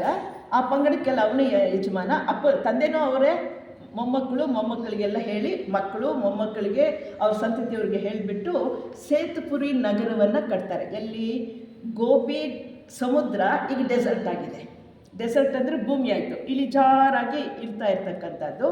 ಇದು ಶ್ವೇತ ದ್ವೀಪಕ್ಕೆ ಲಿಂಕ್ ಮಾಡ್ತಾರೆ, ಸೇತುವೆಯನ್ನು ಕಟ್ತಾರೆ. ಅದಕ್ಕೆ ಸೇತುಪುರಿ ಅಂತ. ಶ್ವೇತ ದ್ವೀಪಕ್ಕೆ ಅದು ಕ್ಯಾಪಿಟಲ್ ಆಗುತ್ತೆ. ಯಾವುದು? ಈ ಗೋಬಿ ಡೆಸರ್ಟ್ನಲ್ಲಿ ಇವರು ಕಟ್ಟಿದ ಸೇತು ನಗರ ಅದಕ್ಕೆ ಕ್ಯಾಪಿಟಲ್ ಸಿಟಿ ಆಗುತ್ತೆ. ಯಾವುದಕ್ಕೆ?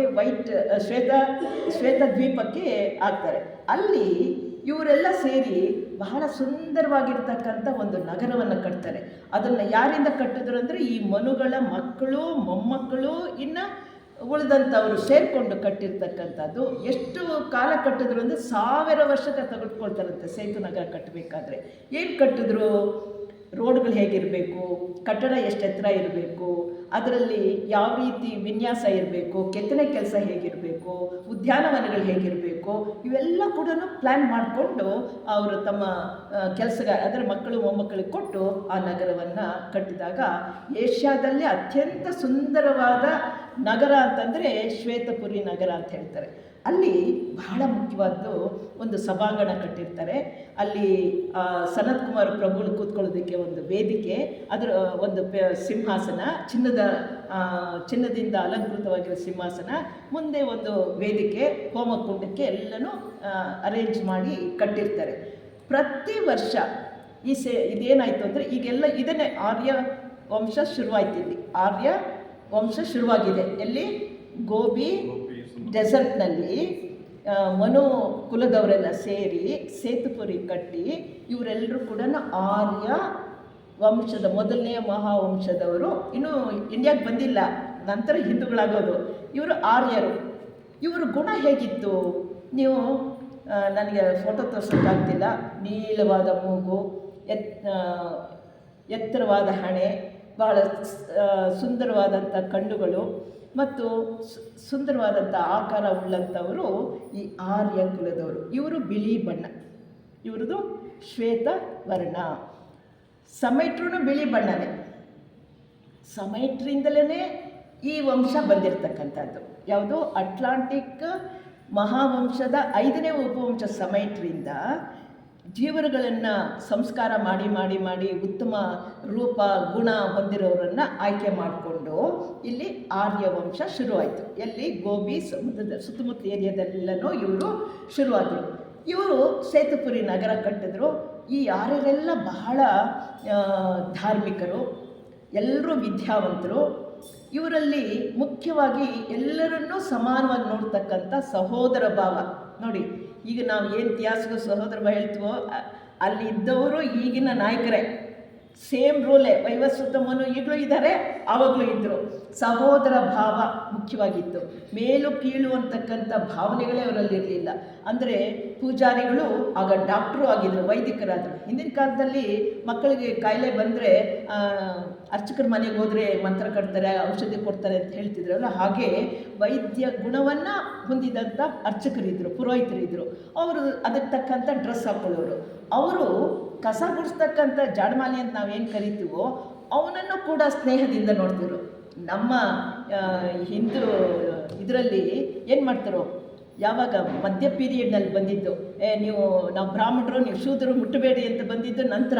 ಆದರೆ ಆರ್ಯ ಕುಲ ಶುರುವಾದಾಗ ಎಲ್ಲರನ್ನೂ ಸಮಾನವಾಗಿ ನೋಡ್ತಕ್ಕಂಥ ಗುಣ ಇತ್ತು. ಭೇದ ಭಾವ ಎಣಿಸ್ತಾ ಇರಲಿಲ್ಲ, ಜಗಳ ಆಡ್ತಾ ಇರಲಿಲ್ಲ, ಒಳ್ಳೆಯ ಧಾರ್ಮಿಕ ಗುಣಗಳನ್ನು ಹೊಂದಿದ್ರು. ಯಾವಾಗಲೂ ಸೂರ್ಯ ಆರಾಧನೆ ಮಾಡ್ತಿದ್ರು, ಹೋಮಗಳನ್ನು ಮಾಡ್ತಾಯಿದ್ರು. ಎಲ್ಲರಿಗೂ ಅಧಿಕಾರ ಇತ್ತು, ಹೆಣ್ಣು ಗಂಡು ಭೇದ ಭಾವ ಇರಲಿಲ್ಲ. ಆ ರೀತಿ ಈ ಆರ್ಯ ವಂಶ ಅಲ್ಲಿ ಬೆಳೆದ ಮೇಲೆ ಇದು ಶುರುವಾಗಿದ್ದು 60,000 ವರ್ಷಗಳ ಹಿಂದೆ. ನಾನು ಹೇಳಿದೆ 75,000ದಲ್ಲಿ ಜಲಪ್ರಳಯ ಆಯಿತು. ಜಲಪ್ರಳಯ ಆದಮೇಲೆ 70ನೇ ವರ್ಷದಲ್ಲಿ ಬೇಕಾದಷ್ಟು ಬದಲಾವಣೆ ಆದಮೇಲೆ ಆಗ ಸೂಕ್ತವಾಗಿರ್ತಕ್ಕಂಥ ಒಬ್ಬ ವ್ಯಕ್ತಿ ಶಕ್ತಿ ಬರಬೇಕಂತ ಟಾಲ್ಟೆಕ್ ವಂಶದಲ್ಲಿ ಹುಟ್ಟಿ ಅಂತ ಮಾರ್ಸನ್ನು ಕಳಿಸಿ ಒಂದು ಗುಂಪು ಮನುಕುಲವನ್ನು ಬೆಳೆಸಿದ್ರಲ್ಲ. ಇಷ್ಟೆಲ್ಲ ಆಗೋಷ್ಟೊತ್ತಿಗೆ 60,000 ಆ್ಯಕ್ಚುಯಲ್ ಆರ್ಯವಂಶ ಶುರುವಾಗಿದ್ದು 60,000 ಕ್ರಿಸ್ತಪೂರ್ವ 60,000 ವರ್ಷಗಳ ಹಿಂದೆ. ಇದು 20,000 ವರ್ಷಗಳು ಬಹಳ ಸಾಮ್ರಾಜ್ಯವಾಗಿ ಬೆಳೀತು. ನಂತರ ಇದೇ ಬೆಳೀತಾ ಇರಬೇಕಾದ್ರೆ 40,000 ವರ್ಷಗಳ ಹಿಂದೆ ಈಗ ಉಳಿದ ವಂಶಗಳು ಬರಬೇಕಲ್ಲ, ಆ ಕಡೆ ಗಮನ ಕೊಟ್ಟರು. ಇನ್ನು 4 ಗುಂಪುಗಳು ಕಣಿವೆಗಳಲ್ಲಿ ಇದ್ದಾರಲ್ಲ, ಒಂದು ಗುಂಪನ್ನು ಕರ್ಕೊಂಬಂದರು. ಎಷ್ಟಾಗ್ತದೆ ನಿಲ್ಲಿಸಿ ಮುಂದಿಸಲಿ ಕಂಟಿನ್ಯೂ ಮಾಡೋಣ. ಈಗ ಆರ್ಯ ವಂಶದವರು ಸೂರ್ಯ ಆರಾಧಕರು. ಆ ಕಾಲದಲ್ಲೇ ನಮ್ಮ ಬುದ್ಧರು ಏನಂತ ಹೇಳ್ತೀವೋ ಅವರು ಬೋಧಿಸತ್ವರಾಗಿದ್ದರು. ನೋಡಿ, 5ನೇ ಮಹಾವಂಶದ ಮನುಗಳು ವೈವಸ್ವತ ಮನು, ಜ್ಞಾನ ಬೋಧೆ ಕೊಡ್ತಕ್ಕಂಥವರು ಗೌತಮ. ಈಗ ಬುದ್ಧರು ಅಂತ ಹೇಳ್ತೀವಲ್ಲ, ಅವರು ಆಗ ಏನಾಗಿದ್ದರು? ಬೋಧಿಸತ್ವರಾಗಿದ್ದರು. ಅವರೇ ಜ್ಞಾನ ಬೋಧೆಯನ್ನು ಕೊಡ್ತಕ್ಕಂಥವರಾಗಿದ್ದರು. ಅವರು ಆಗ ಮುಖ್ಯವಾಗಿ ಅವರಿಗೆ ಧರ್ಮ ವಿಚಾರವಾಗಿ ಸೂರ್ಯನೇ ಪ್ರತ್ಯಕ್ಷ ದೇವರಂತ ಸೂರ್ಯ ಆರಾಧಕರಾಗಿ ಅವರು ಪ್ರಚಲಿತವಾದರು. ಆರ್ಯರು ಯಜ್ಞ ಹೋಮ ಇವುಗಳೆಲ್ಲ ಮಾಡೋದಕ್ಕೆ ಹೇಳ್ಕೊಡ್ತಾರೆ. ನಂತರ ಇವರಲ್ಲಿ ಏನಿತ್ತು ಆರ್ಯರಂದರೆ ಬಹಳ ವಿಶೇಷವಾದ ಗುಣ ಅಂತಂದರೆ, ಇವರಲ್ಲಿ ಬಹಳ 20 ವರ್ಷ ಸಾಮ್ರಾಜ್ಯ ಆಳಿದವರು ವೈವಸ್ವತಮನು, ಅವತ್ತನೇ ರಾಜ. ಸುಭಿಕ್ಷಿತವಾಗಿತ್ತು, ಯಾರಿಗೂ ಏನು ತೊಂದರೆ ಆಗ್ತಾ ಇರಲಿಲ್ಲ. ಇನ್ನೊಂದು ಸಾಮಂತ ರಾಜರುಗಳಿಗೆ ವಿಚಾರವನ್ನು ಕಳಿಸ್ಬೇಕಾದ್ರೆ ನಾವು ಹೇಳ್ತೀವಲ್ಲ, ಅದು ಲೇಖನ ಬರೆದ್ಬಿಟ್ಟು ಅದಿರಲಿಲ್ಲ. ಅವಾಗ ಎಲ್ರಿಗೂ ಸಿದ್ಧಿಗಳಿತ್ತು. ಅಲ್ಲಿರೋರೆಲ್ಲ ಉತ್ತಮರು. ಯಾರೋ ಇವರೆಲ್ಲರೂ ಯೋಗ ಸಿದ್ಧಿ ಪಡೆದಂಥವರು, ಎಲ್ಲರೂ ಕೂಡ ದಿವ್ಯ ದೃಷ್ಟಿ ಇತ್ತು. ಏನು ಹೇಳಬೇಕು ಅದನ್ನು ತಿಳ್ಕೊಂಡು ಅವ್ರಿಗೆ ತಿಳಿಸ್ತಕ್ಕಂಥದ್ದು. ಬೇರೆ ರಾಜರಿಗೆ ವರ್ತಮಾನ ಕಳಿಸ್ಬೇಕು ಅಂತಂದರೆ ಇಲ್ಲಿನ ಒಬ್ಬ ಯುವಕನಿಗೆ ಸೂಕ್ಷ್ಮ ಲೋಕದಲ್ಲಿ ಸೂಕ್ಷ್ಮ ಶರೀರವನ್ನು ಧರಿಸ್ಕೊಂಡು ಆ ದೇಶಕ್ಕೆ ಹೋಗಿ, ಈಗ ಯಾಕೆಂದರೆ ಎಷ್ಟು ಹಬ್ಬಿದ್ರು ಅಂತಂದರೆ ನೋಡ್ರಿ, ಟಾಲ್ಟೆಕ್ಕು ಮತ್ತು ತುರೇನಿಯನ್ಸ್ ಇದ್ದ ರಾಷ್ಟ್ರಗಳನ್ನೆಲ್ಲನೂ ಇವ್ರು ಗೆದ್ದುಬಿಟ್ರು. ಜಾವಾ ಸುಮಾತ್ರ ಇಲ್ಲೂ ಗೆದ್ದರು, ಆಮೇಲೆ ಈಜಿಪ್ಟು ಇಲ್ಲೂ ಗೆದ್ದರು. ಸುಮಾರು ಆರ್ಯ ವಂಶ ಬಹಳ ವಿಸ್ತಾರವಾಗಿ ತನ್ನ ಸಾಮ್ರಾಜ್ಯವನ್ನು ಹಬ್ಬಿಸ್ಕೊಂಡಾಗ ಸಾಮಂತ ರಾಜರಲ್ಲೇ ಇವ್ರ ಕೈ ಎತ್ತಿದ್ದಲ್ಲಿದ್ದರು. ಏನಾದರೂ ಈ ಮೆಸೇಜ್ ಕಳಿಸ್ಬೇಕಾದ್ರೆ ಹೇಗೆ? ಟೆಲಿಫೋನ್ ಇಲ್ಲ, ಅಥವಾ ಹಿಂದೆ ಇನ್ನೂ ಹೇಳ್ತಿದ್ರು ಪಾರ್ವಾಳ ಮುಖಾಂತರ ಮೆಸೇಜ್ ಕಳಿಸ್ತಾ ಇದ್ರು ಅಂತ, ಅದು ಇರಲಿಲ್ಲ. ಇವರು ಆಧ್ಯಾತ್ಮಿಕ ಶಕ್ತಿಯಿಂದ ತಮ್ಮ ವಿಚಾರವನ್ನು ಅಲ್ಲಿರೋ ರಾಜರಿಗೆ ಸಂಕಲ್ಪಗಳ ರೂಪದಲ್ಲಿ ಅವ್ರ ಮನಸ್ಸಿಗೆ ಕಳಿಸ್ತಾ ಇದ್ರು.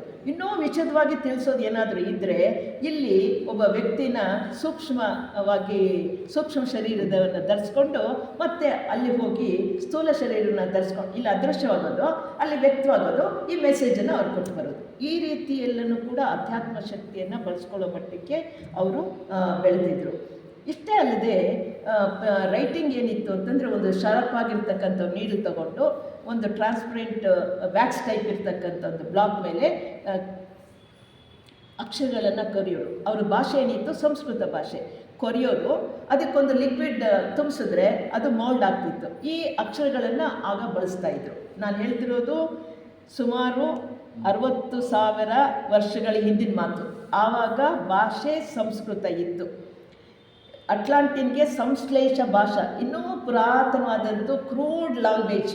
ಯಾರೋ ಅಟ್ಲಾಂಟಿಕ್ಕು ಭಾಷೆ ಇತ್ತು, ಸಂಶ್ಲೇಷ ಭಾಷೆ ಅಂತ. ಇಲ್ಲಿ ಆರ್ಯನ್ ವಂಶಕ್ಕೆ ಬರೋಷ್ಟೊತ್ತಿಗೆ ಇವರು ಸಂಸ್ಕೃತ ಬಂದಿದ್ದು, ಸಂಸ್ಕೃತ ಭಾಷೆಯನ್ನು ಬಳಸ್ತಾ ಇದ್ದರು. ಮತ್ತು ಇವರು ಲಿಪಿ ಬರಿಬೇಕಾದ್ರೆ ಒಂದು ಕಡ್ಡಿಯಲ್ಲಿ, ನಮ್ಮ ಹಿಂದಿನವರೇ ಮಾಡಬೇಕಾದ್ರೆ ಮರಳು ಮೇಲೆ ಈ ರೀತಿ ಬರಿತಾ ಇದ್ದರು.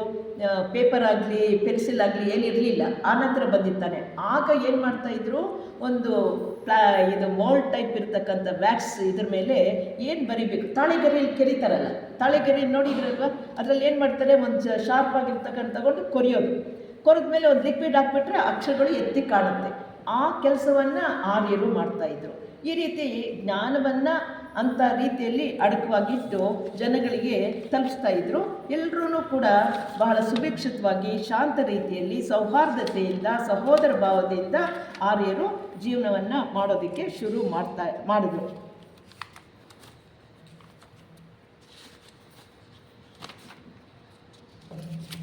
ಈಗ ಆರ್ಯರದೇ ಹೇಳೋಣ, ಇನ್ನು ಉಳಿದಿದ್ದು ಇನ್ನೊಂದು ಸಲ ತಗೊಳ್ಳೋಣ ಬೇಕಾದರೆ. ಒಂದನೇದು, ಇವರೆಲ್ಲರೂ ಕೂಡ ಯಾರ್ಯಾರು ಅಟ್ಲಾಂಟಿಕ್ ಖಂಡದ ಉಪವಂಶದವರಿದ್ದರು, ಮಂಗೋಲಿಯನ್ಸು, ಅವರನ್ನು ಆಕ್ರಮಿಸ್ಕೊಂಡ್ರು. ಆಮೇಲೆ ಇಲ್ಲಿ ಟಾಲ್ಟೆಕ್ಕು, ತುರೇನಿಯನ್ಸು ಅವರೆಲ್ಲ ರಾಜ್ಯವಾಳ್ತಾ ಇದ್ರಲ್ಲ ಬೇರೆ ಬೇರೆ ಇದರಲ್ಲೆಲ್ಲನೂ. ಆಮೇಲೆ ಇವ್ರನ್ನೆಲ್ಲನೂ ಕೂಡ ಇವರು ಅವ್ರ ಮೇಲೆ ಆಕ್ರಮಣ ಮಾಡಿ ಬಹಳ ಪ್ರಬಲವಾದ ಶಕ್ತಿವಂತರಾಗಿ ಅವ್ರನ್ನೆಲ್ಲನೂ ತಮ್ಮ ಅಧೀನಕ್ಕೆ ತೆಗೆದುಕೊಂಡು ದೊಡ್ಡ ಚಕ್ರಾಧಿಪತ್ಯವನ್ನು ಸ್ಥಾಪನೆ ಮಾಡಿದ್ರು. ಜಾವಾ ಸುಮಾತ್ರ ಅಲ್ಲಿಗೂ ಬಂದರು. ಮಂಗೋಲಿಯನ್ಸು, ಚೈನಾ, ಜಪಾನ್ ಎಲ್ಲವನ್ನು ಆಕ್ರಮಿಸಿಕೊಂಡು ಸುಮಾರು 20-25 ವರ್ಷಗಳು ಆರ್ಯ ಸಂಸ್ಕೃತಿ ಬೆಳೀತು. 18-20 ವರ್ಷಗಳ ಹಿಂದೆ ಆಗ ಅದನ್ನಿನ್ನೂ ಹೇಳ್ತಾರೆ, ನಮ್ಮ ಭಾರತಕ್ಕೆ ವಲಸೆ ಬರ್ತಾರೆ. ಅವರನ್ನು ಹಿಂದೂಗಳು ಅಂತ ಕರೆದರು. ಒಟ್ಟಾರೆ ಆರ್ಯ ವಂಶ ಭಾರತಕ್ಕೆ ಮೊದಲು ಬರ್ತಾರಲ್ಲ, ಅವರನ್ನು ಮೊದಲನೆಯ ಆರ್ಯ ವಂಶ ಹಿಂದೂಗಳು. ಎಲ್ಲಿಗೆ ಬಂದರು? ಗುಜರಾತ್, ಸಿಂಧು ನದಿ ದಾಟ್ಕೊಂಡು ಅವರು ಇಲ್ಲೆಲ್ಲನೂ ದಕ್ಷಿಣಕ್ಕೆ ಇನ್ನೂ ಬರಲಿಲ್ಲ, ಬರೀ ಉತ್ತರದಲ್ಲಿ ಉತ್ತರ ಪ್ರದೇಶ, ಮಧ್ಯಪ್ರದೇಶ, ಈ ಕಡೆ ಎಲ್ಲ ಗುಜರಾತು, ಈ ಕಡೆ ಎಲ್ಲನೂ ಹಮ್ಮಿಕೊಂಡ್ರು. ಇವ್ರನ್ನೆಲ್ಲನೂ ಹಿಂದೂಗಳು, ಆರ್ಯರು ಅಂತಕ್ಕಂಥದ್ದು. ಈ ಆರ್ಯರು ನಮ್ಮ ಭಾರತಕ್ಕೆ ಬಂದಮೇಲೆ ಪ್ರಬಲರಾಗಿ ಎಂಟೈರ್ ಆರ್ಯ ವಂಶವನ್ನು ಅವರು ಅಧೀನಕ್ಕೆ ತಗೊಂಡು ಭಾಳ ಚೆನ್ನಾಗಿ ಆರ್ಯರು ಅಂತ ಹೇಳ್ತೀವಿ. ಯಾರು ನಮ್ಮ ಜನಕ ಮಹಾರಾಜ ಆಗಿರ್ಬೋದು ಅಥವಾ ಪಾಂಡವರಾಗಿರ್ಬೋದು, ಇವರೆಲ್ಲರೂ ಕೂಡ ಆರ್ಯ ಅಂತಲೇ ಕರೆಯೋದು. ಇವರೆಲ್ಲ ಆರ್ಯ ವಂಶಕ್ಕೆ ಸೇರಿರ್ತಕ್ಕಂಥವರು. ಇಂಥ ಇದರಲ್ಲಿ ಎಲ್ಲರೂ ವಿದ್ಯಾವಂತರು, ಮತ್ತು ಭೇದ ಭಾವ ಇಲ್ಲ, ಎಲ್ಲರನ್ನೂ ಸಹೋದರ ಭಾವದಿಂದ ನೋಡ್ಕೊಳ್ತಕ್ಕ ನಾಗರಿಕತೆ ಬಹಳ ಉಚ್ಚ ಮಟ್ಟದಲ್ಲಿತ್ತು. ಯಾವುದು ಸಂಗೀತ ಮತ್ತು ಭರತನಾಟ್ಯ ವಿನೋದಗಳನ್ನು ಮಾಡ್ತಾಯಿದ್ರು. ಮತ್ತು ಟೆಕ್ನಾಲಜಿ ಎಷ್ಟು ಬೆಳೆದಿತ್ತು ಅಂತಂದರೆ ಯಾವ್ಯಾವ ಅಸ್ತ್ರಗಳನ್ನು ಮಂತ್ರದಿಂದ ಮಾಡ್ತಕ್ಕಂಥದ್ದು, ಅಂದರೆ ಒಳ್ಳೆಯ ಕೆಲಸಗಳಿಗೆ ಮಾತ್ರ ಬಳಸ್ತಾಯಿದ್ರು. ಪುಷ್ಪಕ ವಿಮಾನಗಳನ್ನು ಕೂಡ ಇವರು ಬಳಸ್ತಾ ಬಂದರು. ಯಾಕೆ ಟಾಲ್ಟೆಕ್ ವಂಶದವರು ಇವರು ಇದ್ದಿದ್ದರಿಂದ ಈ ಶಕ್ತಿಗಳನ್ನು ಇವರು ಬಂದರು. ಮುಖ್ಯವಾಗಿ ಇವರು ಸೂರ್ಯನನ್ನು ಆರಾಧನೆ ಮಾಡ್ತಾಯಿದ್ರು. ಪ್ರಕೃತಿ ದೇವತೆಗಳನ್ನು ಕೂಡ ಪೂಜೆ ಮಾಡ್ತಾಯಿದ್ರು. ಮುಖ್ಯವಾಗಿ ಪ್ರತಿ ವರ್ಷ ಬೇಸಿಗೆಯಲ್ಲಿ, ಸಮ್ಮರಲ್ಲಿ ಆ ಸೇತುಪುರಿ ಅಂತ ಹೇಳಿದ್ವಲ್ಲ, ಅಲ್ಲಿ ಹಬ್ಬ ಮಾಡ್ತಾಯಿದ್ರು. ಎಲ್ಲರೂ ಕೂಡ ರೇಷ್ಮೆ ವಸ್ತ್ರಗಳನ್ನು ಧರಿಸಿ ತಮ್ಮ ಗೋಬಿ ಸೇತು ನಗರ ಇದೆಯಲ್ಲ ಎಲ್ಲನೂ ಕೂಡ ತಳಿರು ತೋರಣಗಳಿಂದ, ಲೈಟ್ಗಳಿಂದ, ಜ್ಯೋತಿಗಳಿಂದ, ಲೈಟ್ ಅಂದರೆ ಕರೆಂಟ್ ಅಲ್ಲ, ಪಂಜುಗಳಿಂದ ಅಲಂಕರಿಸಿ ಆ ಸೇತು ಮೇಲೆ ನಡ್ಕೊಂಡು ಶಂಬಳ ದ್ವೀಪಕ್ಕೆ ಹೋಗ್ತಾಯಿದ್ರು. ಶಂಬಳ ದ್ವೀಪದಿಂದ ಈ ಸನತ್ ಕುಮಾರಗಳು ಪ್ರತಿ ವರ್ಷ ಬಂದು ಜನಗಳಿಗೆ ದರ್ಶನ ಕೊಡ್ತಾಯಿದ್ರು. ದರ್ಶನ ಕೊಟ್ಟಾಗ ಎಲ್ಲರೂ ಬಂದು, ಯಾರ್ಯಾರು ಮೈತ್ರೇಯರು ಯಾರ್ಯಾರು ಇದ್ದಾರಲ್ಲ ಅವರ ಅಸಿಸ್ಟೆಂಟ್ಸ್ ಎಲ್ಲರೂ ಬಂದು ಆಕ್ಯುಪೈ ಮಾಡಿಕೊಂಡು ಸಿಂಹಾಸನ ಖಾಲಿಯರು. ಯಾವಾಗ ಅವರು ಬರಬೇಕು ಇನ್ನು ಸಮಯ ಅಂದ ತಕ್ಷಣವೇ ಸನತ್ ಕುಮಾರ್ ಪ್ರಭುಗಳು ಅಲ್ಲಿ ಪ್ರತ್ಯಕ್ಷವಾದ ತಕ್ಷಣ ದಂಡನೆ ಎದ್ದ ತಕ್ಷಣ ಅಲ್ಲಿ ಅಗ್ನಿ ಹೋಮ ಮಾಡೋದಿತ್ತಲ್ಲ, ಅದು ಹತ್ಕೊಂಡು ಉರಿತು. ಬೆಂಕಿ ಹಚ್ತಾ ಇರಲಿಲ್ಲ, ಕೈ ಎತ್ತಿ ಆಶೀರ್ವಾದ ಮಾಡಿದ ತಕ್ಷಣ ಹತ್ಕೊಂಡು ಉರಿತಾ ಇತ್ತು.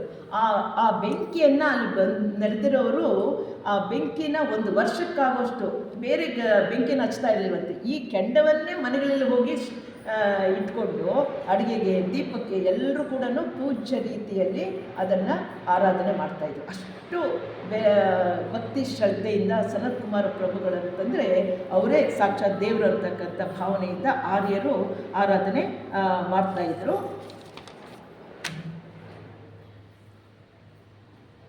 ಮತ್ತು ಇವರಲ್ಲಿ ಪ್ರಕೃತಿ ಶಕ್ತಿಗಳು, ಯೋಗಾಭ್ಯಾಸಗಳು, ಗುಪ್ತ ವಿದ್ಯೆ ಇವನ್ನೆಲ್ಲ ಮಾಡಿ ಎಲ್ಲ ಸಂಕಲ್ಪಗಳಿಂದ ರಾಜ್ಯದ ದೇಶದ ಜನಾಂಗಗಳಿಗೆ ಮಾತ್ರ ಉಪಯೋಗಿಸ್ತಾಯಿದ್ರು. ಟಾಲ್ಟೆಕ್ನವರು, ಅಟ್ಲಾಂಟಿಕ್ನವರು ತಮ್ಮ ಸ್ವಾರ್ಥಕ್ಕೆ ಬಳಸ್ತಾಯಿದ್ರು. ಇಲ್ಲಿ ಸ್ವಾರ್ಥ ಇರಲಿಲ್ಲ. ಆರ್ಯರಲ್ಲಿ ಆರ್ಯರು ಅಂದ ತಕ್ಷಣ ಎಲ್ಲರಿಗೂ ಗೌರವ ಭಾವ. ಅವರು ಮಹಾನುಭಾವರಪ್ಪ, ಇವರು ಆರ್ಯ ಕುಲದವರು ಅಂತ ಹೇಳಿದ್ರೆ ಸಾಕು, ಎಲ್ಲರೂ ಅವರಿಗೆ ಗೌರವವನ್ನು ಕೊಡ್ತಾರೆ. ಈಗಲೂ ಆರ್ಯ ವಂಶ ಅಂತಂದರೆ ರೆಸ್ಪೆಕ್ಟ್ ಇದೆ. ಆಗ ನಾನು ಹೇಳ್ತಿರೋದು ಯಾವಾಗ 60-40 ಸಾವಿರ ವರ್ಷಗಳ ಹಿಂದೆ ಜನಗಳು ಆರ್ಯರನ್ನು ಅಷ್ಟು ಗೌರವದಿಂದ ಕಾಣ್ತಾ ಇದ್ದರು. ಇಂಥ ಸಮಯದಲ್ಲೇ ಸಮಯ ಆಗ್ತಿದೆ. ಇನ್ನು ಉಳಿದ 4 ಗುಂಪುಗಳಾಗಿ ಕಣಿವೆಗಳಲ್ಲಿ ಇಟ್ಟಿದ್ರಲ್ಲ, ಅವರನ್ನು ಬರೋದಕ್ಕೆ, ಅವರಿಗೆ ತರಬೇತಿ ಕೊಡೋದಕ್ಕೆ ಮನುಗಳು ಗಮನ ಕೊಡ್ತಾರೆ. ಮೊದಲನೇದವರು ಯಾವುದು ಅಂತ ಹೇಳಿಬಿಟ್ಟು ನಿಲ್ಲಿಸ್ತೀನಿ. ಮೊದಲನೆಯ ಕಣಿವೆಯಲ್ಲಿ ಆಗಲೇ ತೊಗೊಂಡೋಗಿ ಅಲ್ಲಿ ಇಟ್ಟಿದ್ದಾರೆ ಜಲಪ್ರಳಯಕ್ಕೆ ಮೊದಲೇ. ಆ ಜೀವರುಗಳನ್ನು ಹೋಗಿ ತಾವು ಅವರನ್ನು ಇಲ್ಲಿಗೆ ಕರ್ಕೊಂಬರ್ಬೇಕು. ಯಾವುದೋ ಆರ್ಯ ಅವರನ್ನು ಕೂಡ, ಅವರೇನು ಇಂಥ ವಂಶ ಮಾಡಬೇಕು ಅನ್ನಲಿಲ್ಲ, ಆರ್ಯ ಸಂಸ್ಕೃತಿ ಅವರಲ್ಲಿ ಬೆಳೆಸಬೇಕು ಅಂತಂದ್ಬಿಟ್ಟು ಅವರನ್ನು ಕರ್ಕೊಂಡು ಅರಬ್ ಕಂಟ್ರೀಸ್ಗೆ ಕರ್ಕೊಂಡು ಬರ್ತಾರೆ. ಅವರಲ್ಲಿ ಕರ್ಕೊಂಡು ಬಂದಾಗ ಇವರು ಅವರ ಜೊತೆಯಲ್ಲಿ ಇದ್ದಾಗ ಅವರನ್ನು ಸಂತತಿ ಜಾಸ್ತಿ ಆಗುತ್ತೆ.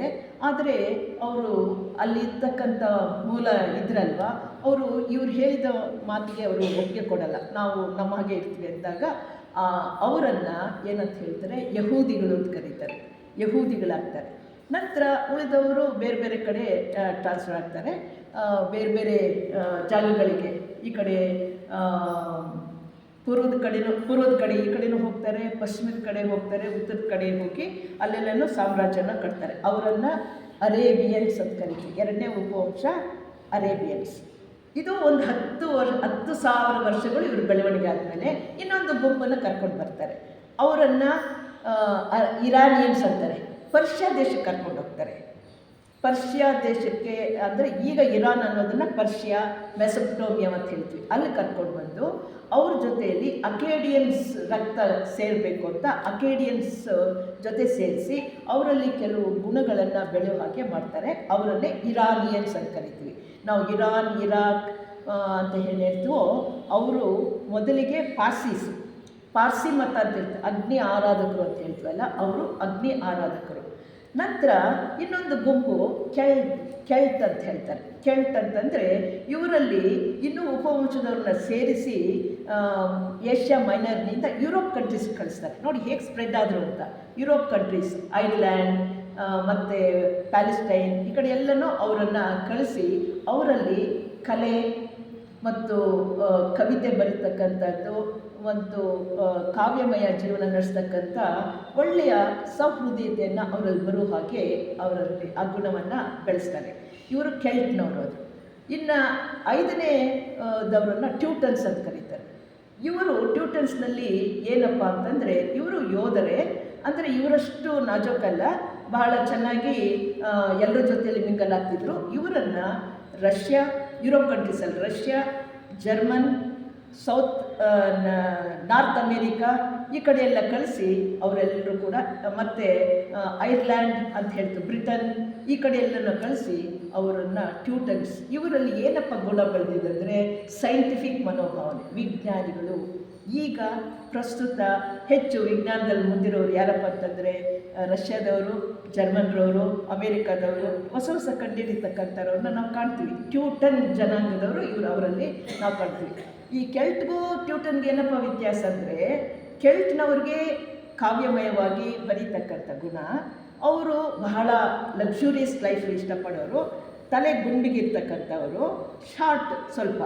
ಈ ಟ್ಯೂಟನ್ಸು ಎತ್ತರ, ಮಜಬೂತಾದ ಆಳು, ಉದ್ದವಾದ ತಲೆ, ಮತ್ತು ಇವ್ರಿಗೆ ವೈಜ್ಞಾನಿಕ ಮನೋಭಾವ. ಈಗ ನೀವು ರಷ್ಯನ್ಸು, ಜರ್ಮನ್ನು ರೂಪರೇಖೆಗಳನ್ನು ನೋಡಿದ್ರೆ ಇವರೆಲ್ಲ ಬಿಳಿ ಬಣ್ಣದವರೇ, ಅವರು ಹೀಗಿದ್ದಾರೆ, ಬೆಳೀತಾ ಇದ್ದಾರೆ.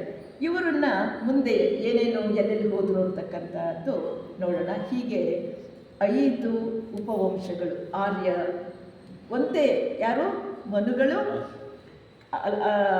ಯಾರಿಂದ ಅಟ್ಲಾಂಟಿಕ್ ಖಂಡದ 3 ಜನ ವಂಶಗಳನ್ನು ಸೇರಿಸಿ ಒಂದು ಕಣಿವೆಯಲ್ಲಿಟ್ಟು ಸಮಯಕ್ಕೆ ಒಂದೊಂದು ಉಪವಂಶವನ್ನು ಬೆಳೆಸಿ ಯಾವ ಗುಣಗಳಲ್ಲಿ ಬೆಳಿಬೇಕು ಅನ್ನೋದನ್ನು ಮೇಲ್ವಿಸ್ತಾರ ಮಾಡಿ ತಾವೂ ಜನ್ಮವನ್ನು ತೆಗೆದುಕೊಂಡು ತಮಗೆ ಯಾವ ರೀತಿ ಆ ವಂಶವನ್ನು ಬೆಳೆಸಬೇಕು, ಏನು ಗುಣ ಬರಬೇಕು ಅನ್ನೋದಕ್ಕೆ ತಾವೇ ಆ ರೀತಿ ಗುಣಗಳನ್ನು ಬೆಳೆಸ್ಕೊಂಡು ಅವರಲ್ಲಿ ಬೆಳೆಸಿ ನಮ್ಮನ್ನು ಉದ್ಧಾರ ಮಾಡ್ತಾ ಇದ್ದಾರೆ ನಮ್ಮ ಮನುಗಳು.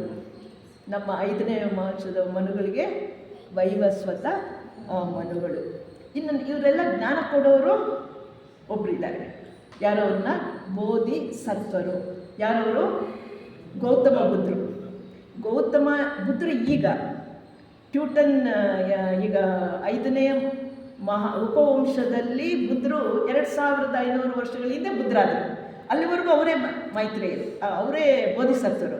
ಅವರು ಆದಮೇಲೆ ಈಗ ಬಂದಿರೋರು ಮೈತ್ರೇಯರು.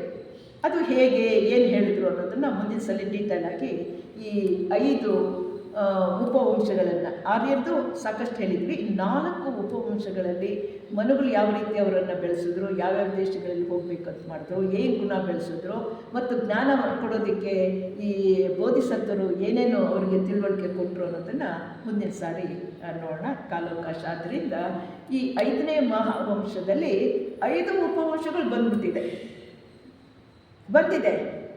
ಇಲ್ಲೇನಾಯಿತು, ಪೂರ್ಣವಾಗಿ ಮನುಷ್ಯರಾಗಿದ್ದಾರೆ, ಮನಸ್ಸು ಬೆಳೆದಿದೆ, ಅತಿರೇಕವಾಗಿ ಬೆಳೆದಿದೆ. ಆದರೆ ಮುಂದೆ ಏನು ಬೆಳಿಬೇಕು? ಅವರಲ್ಲಿ ಬುದ್ಧಿ ಬೆಳಿಬೇಕು. ಬುದ್ಧಿ ಬೆಳೆಯೋದಕ್ಕಾಗಿ ಇನ್ನೊಂದು ಜನಾಂಗ ಯಾವುದು?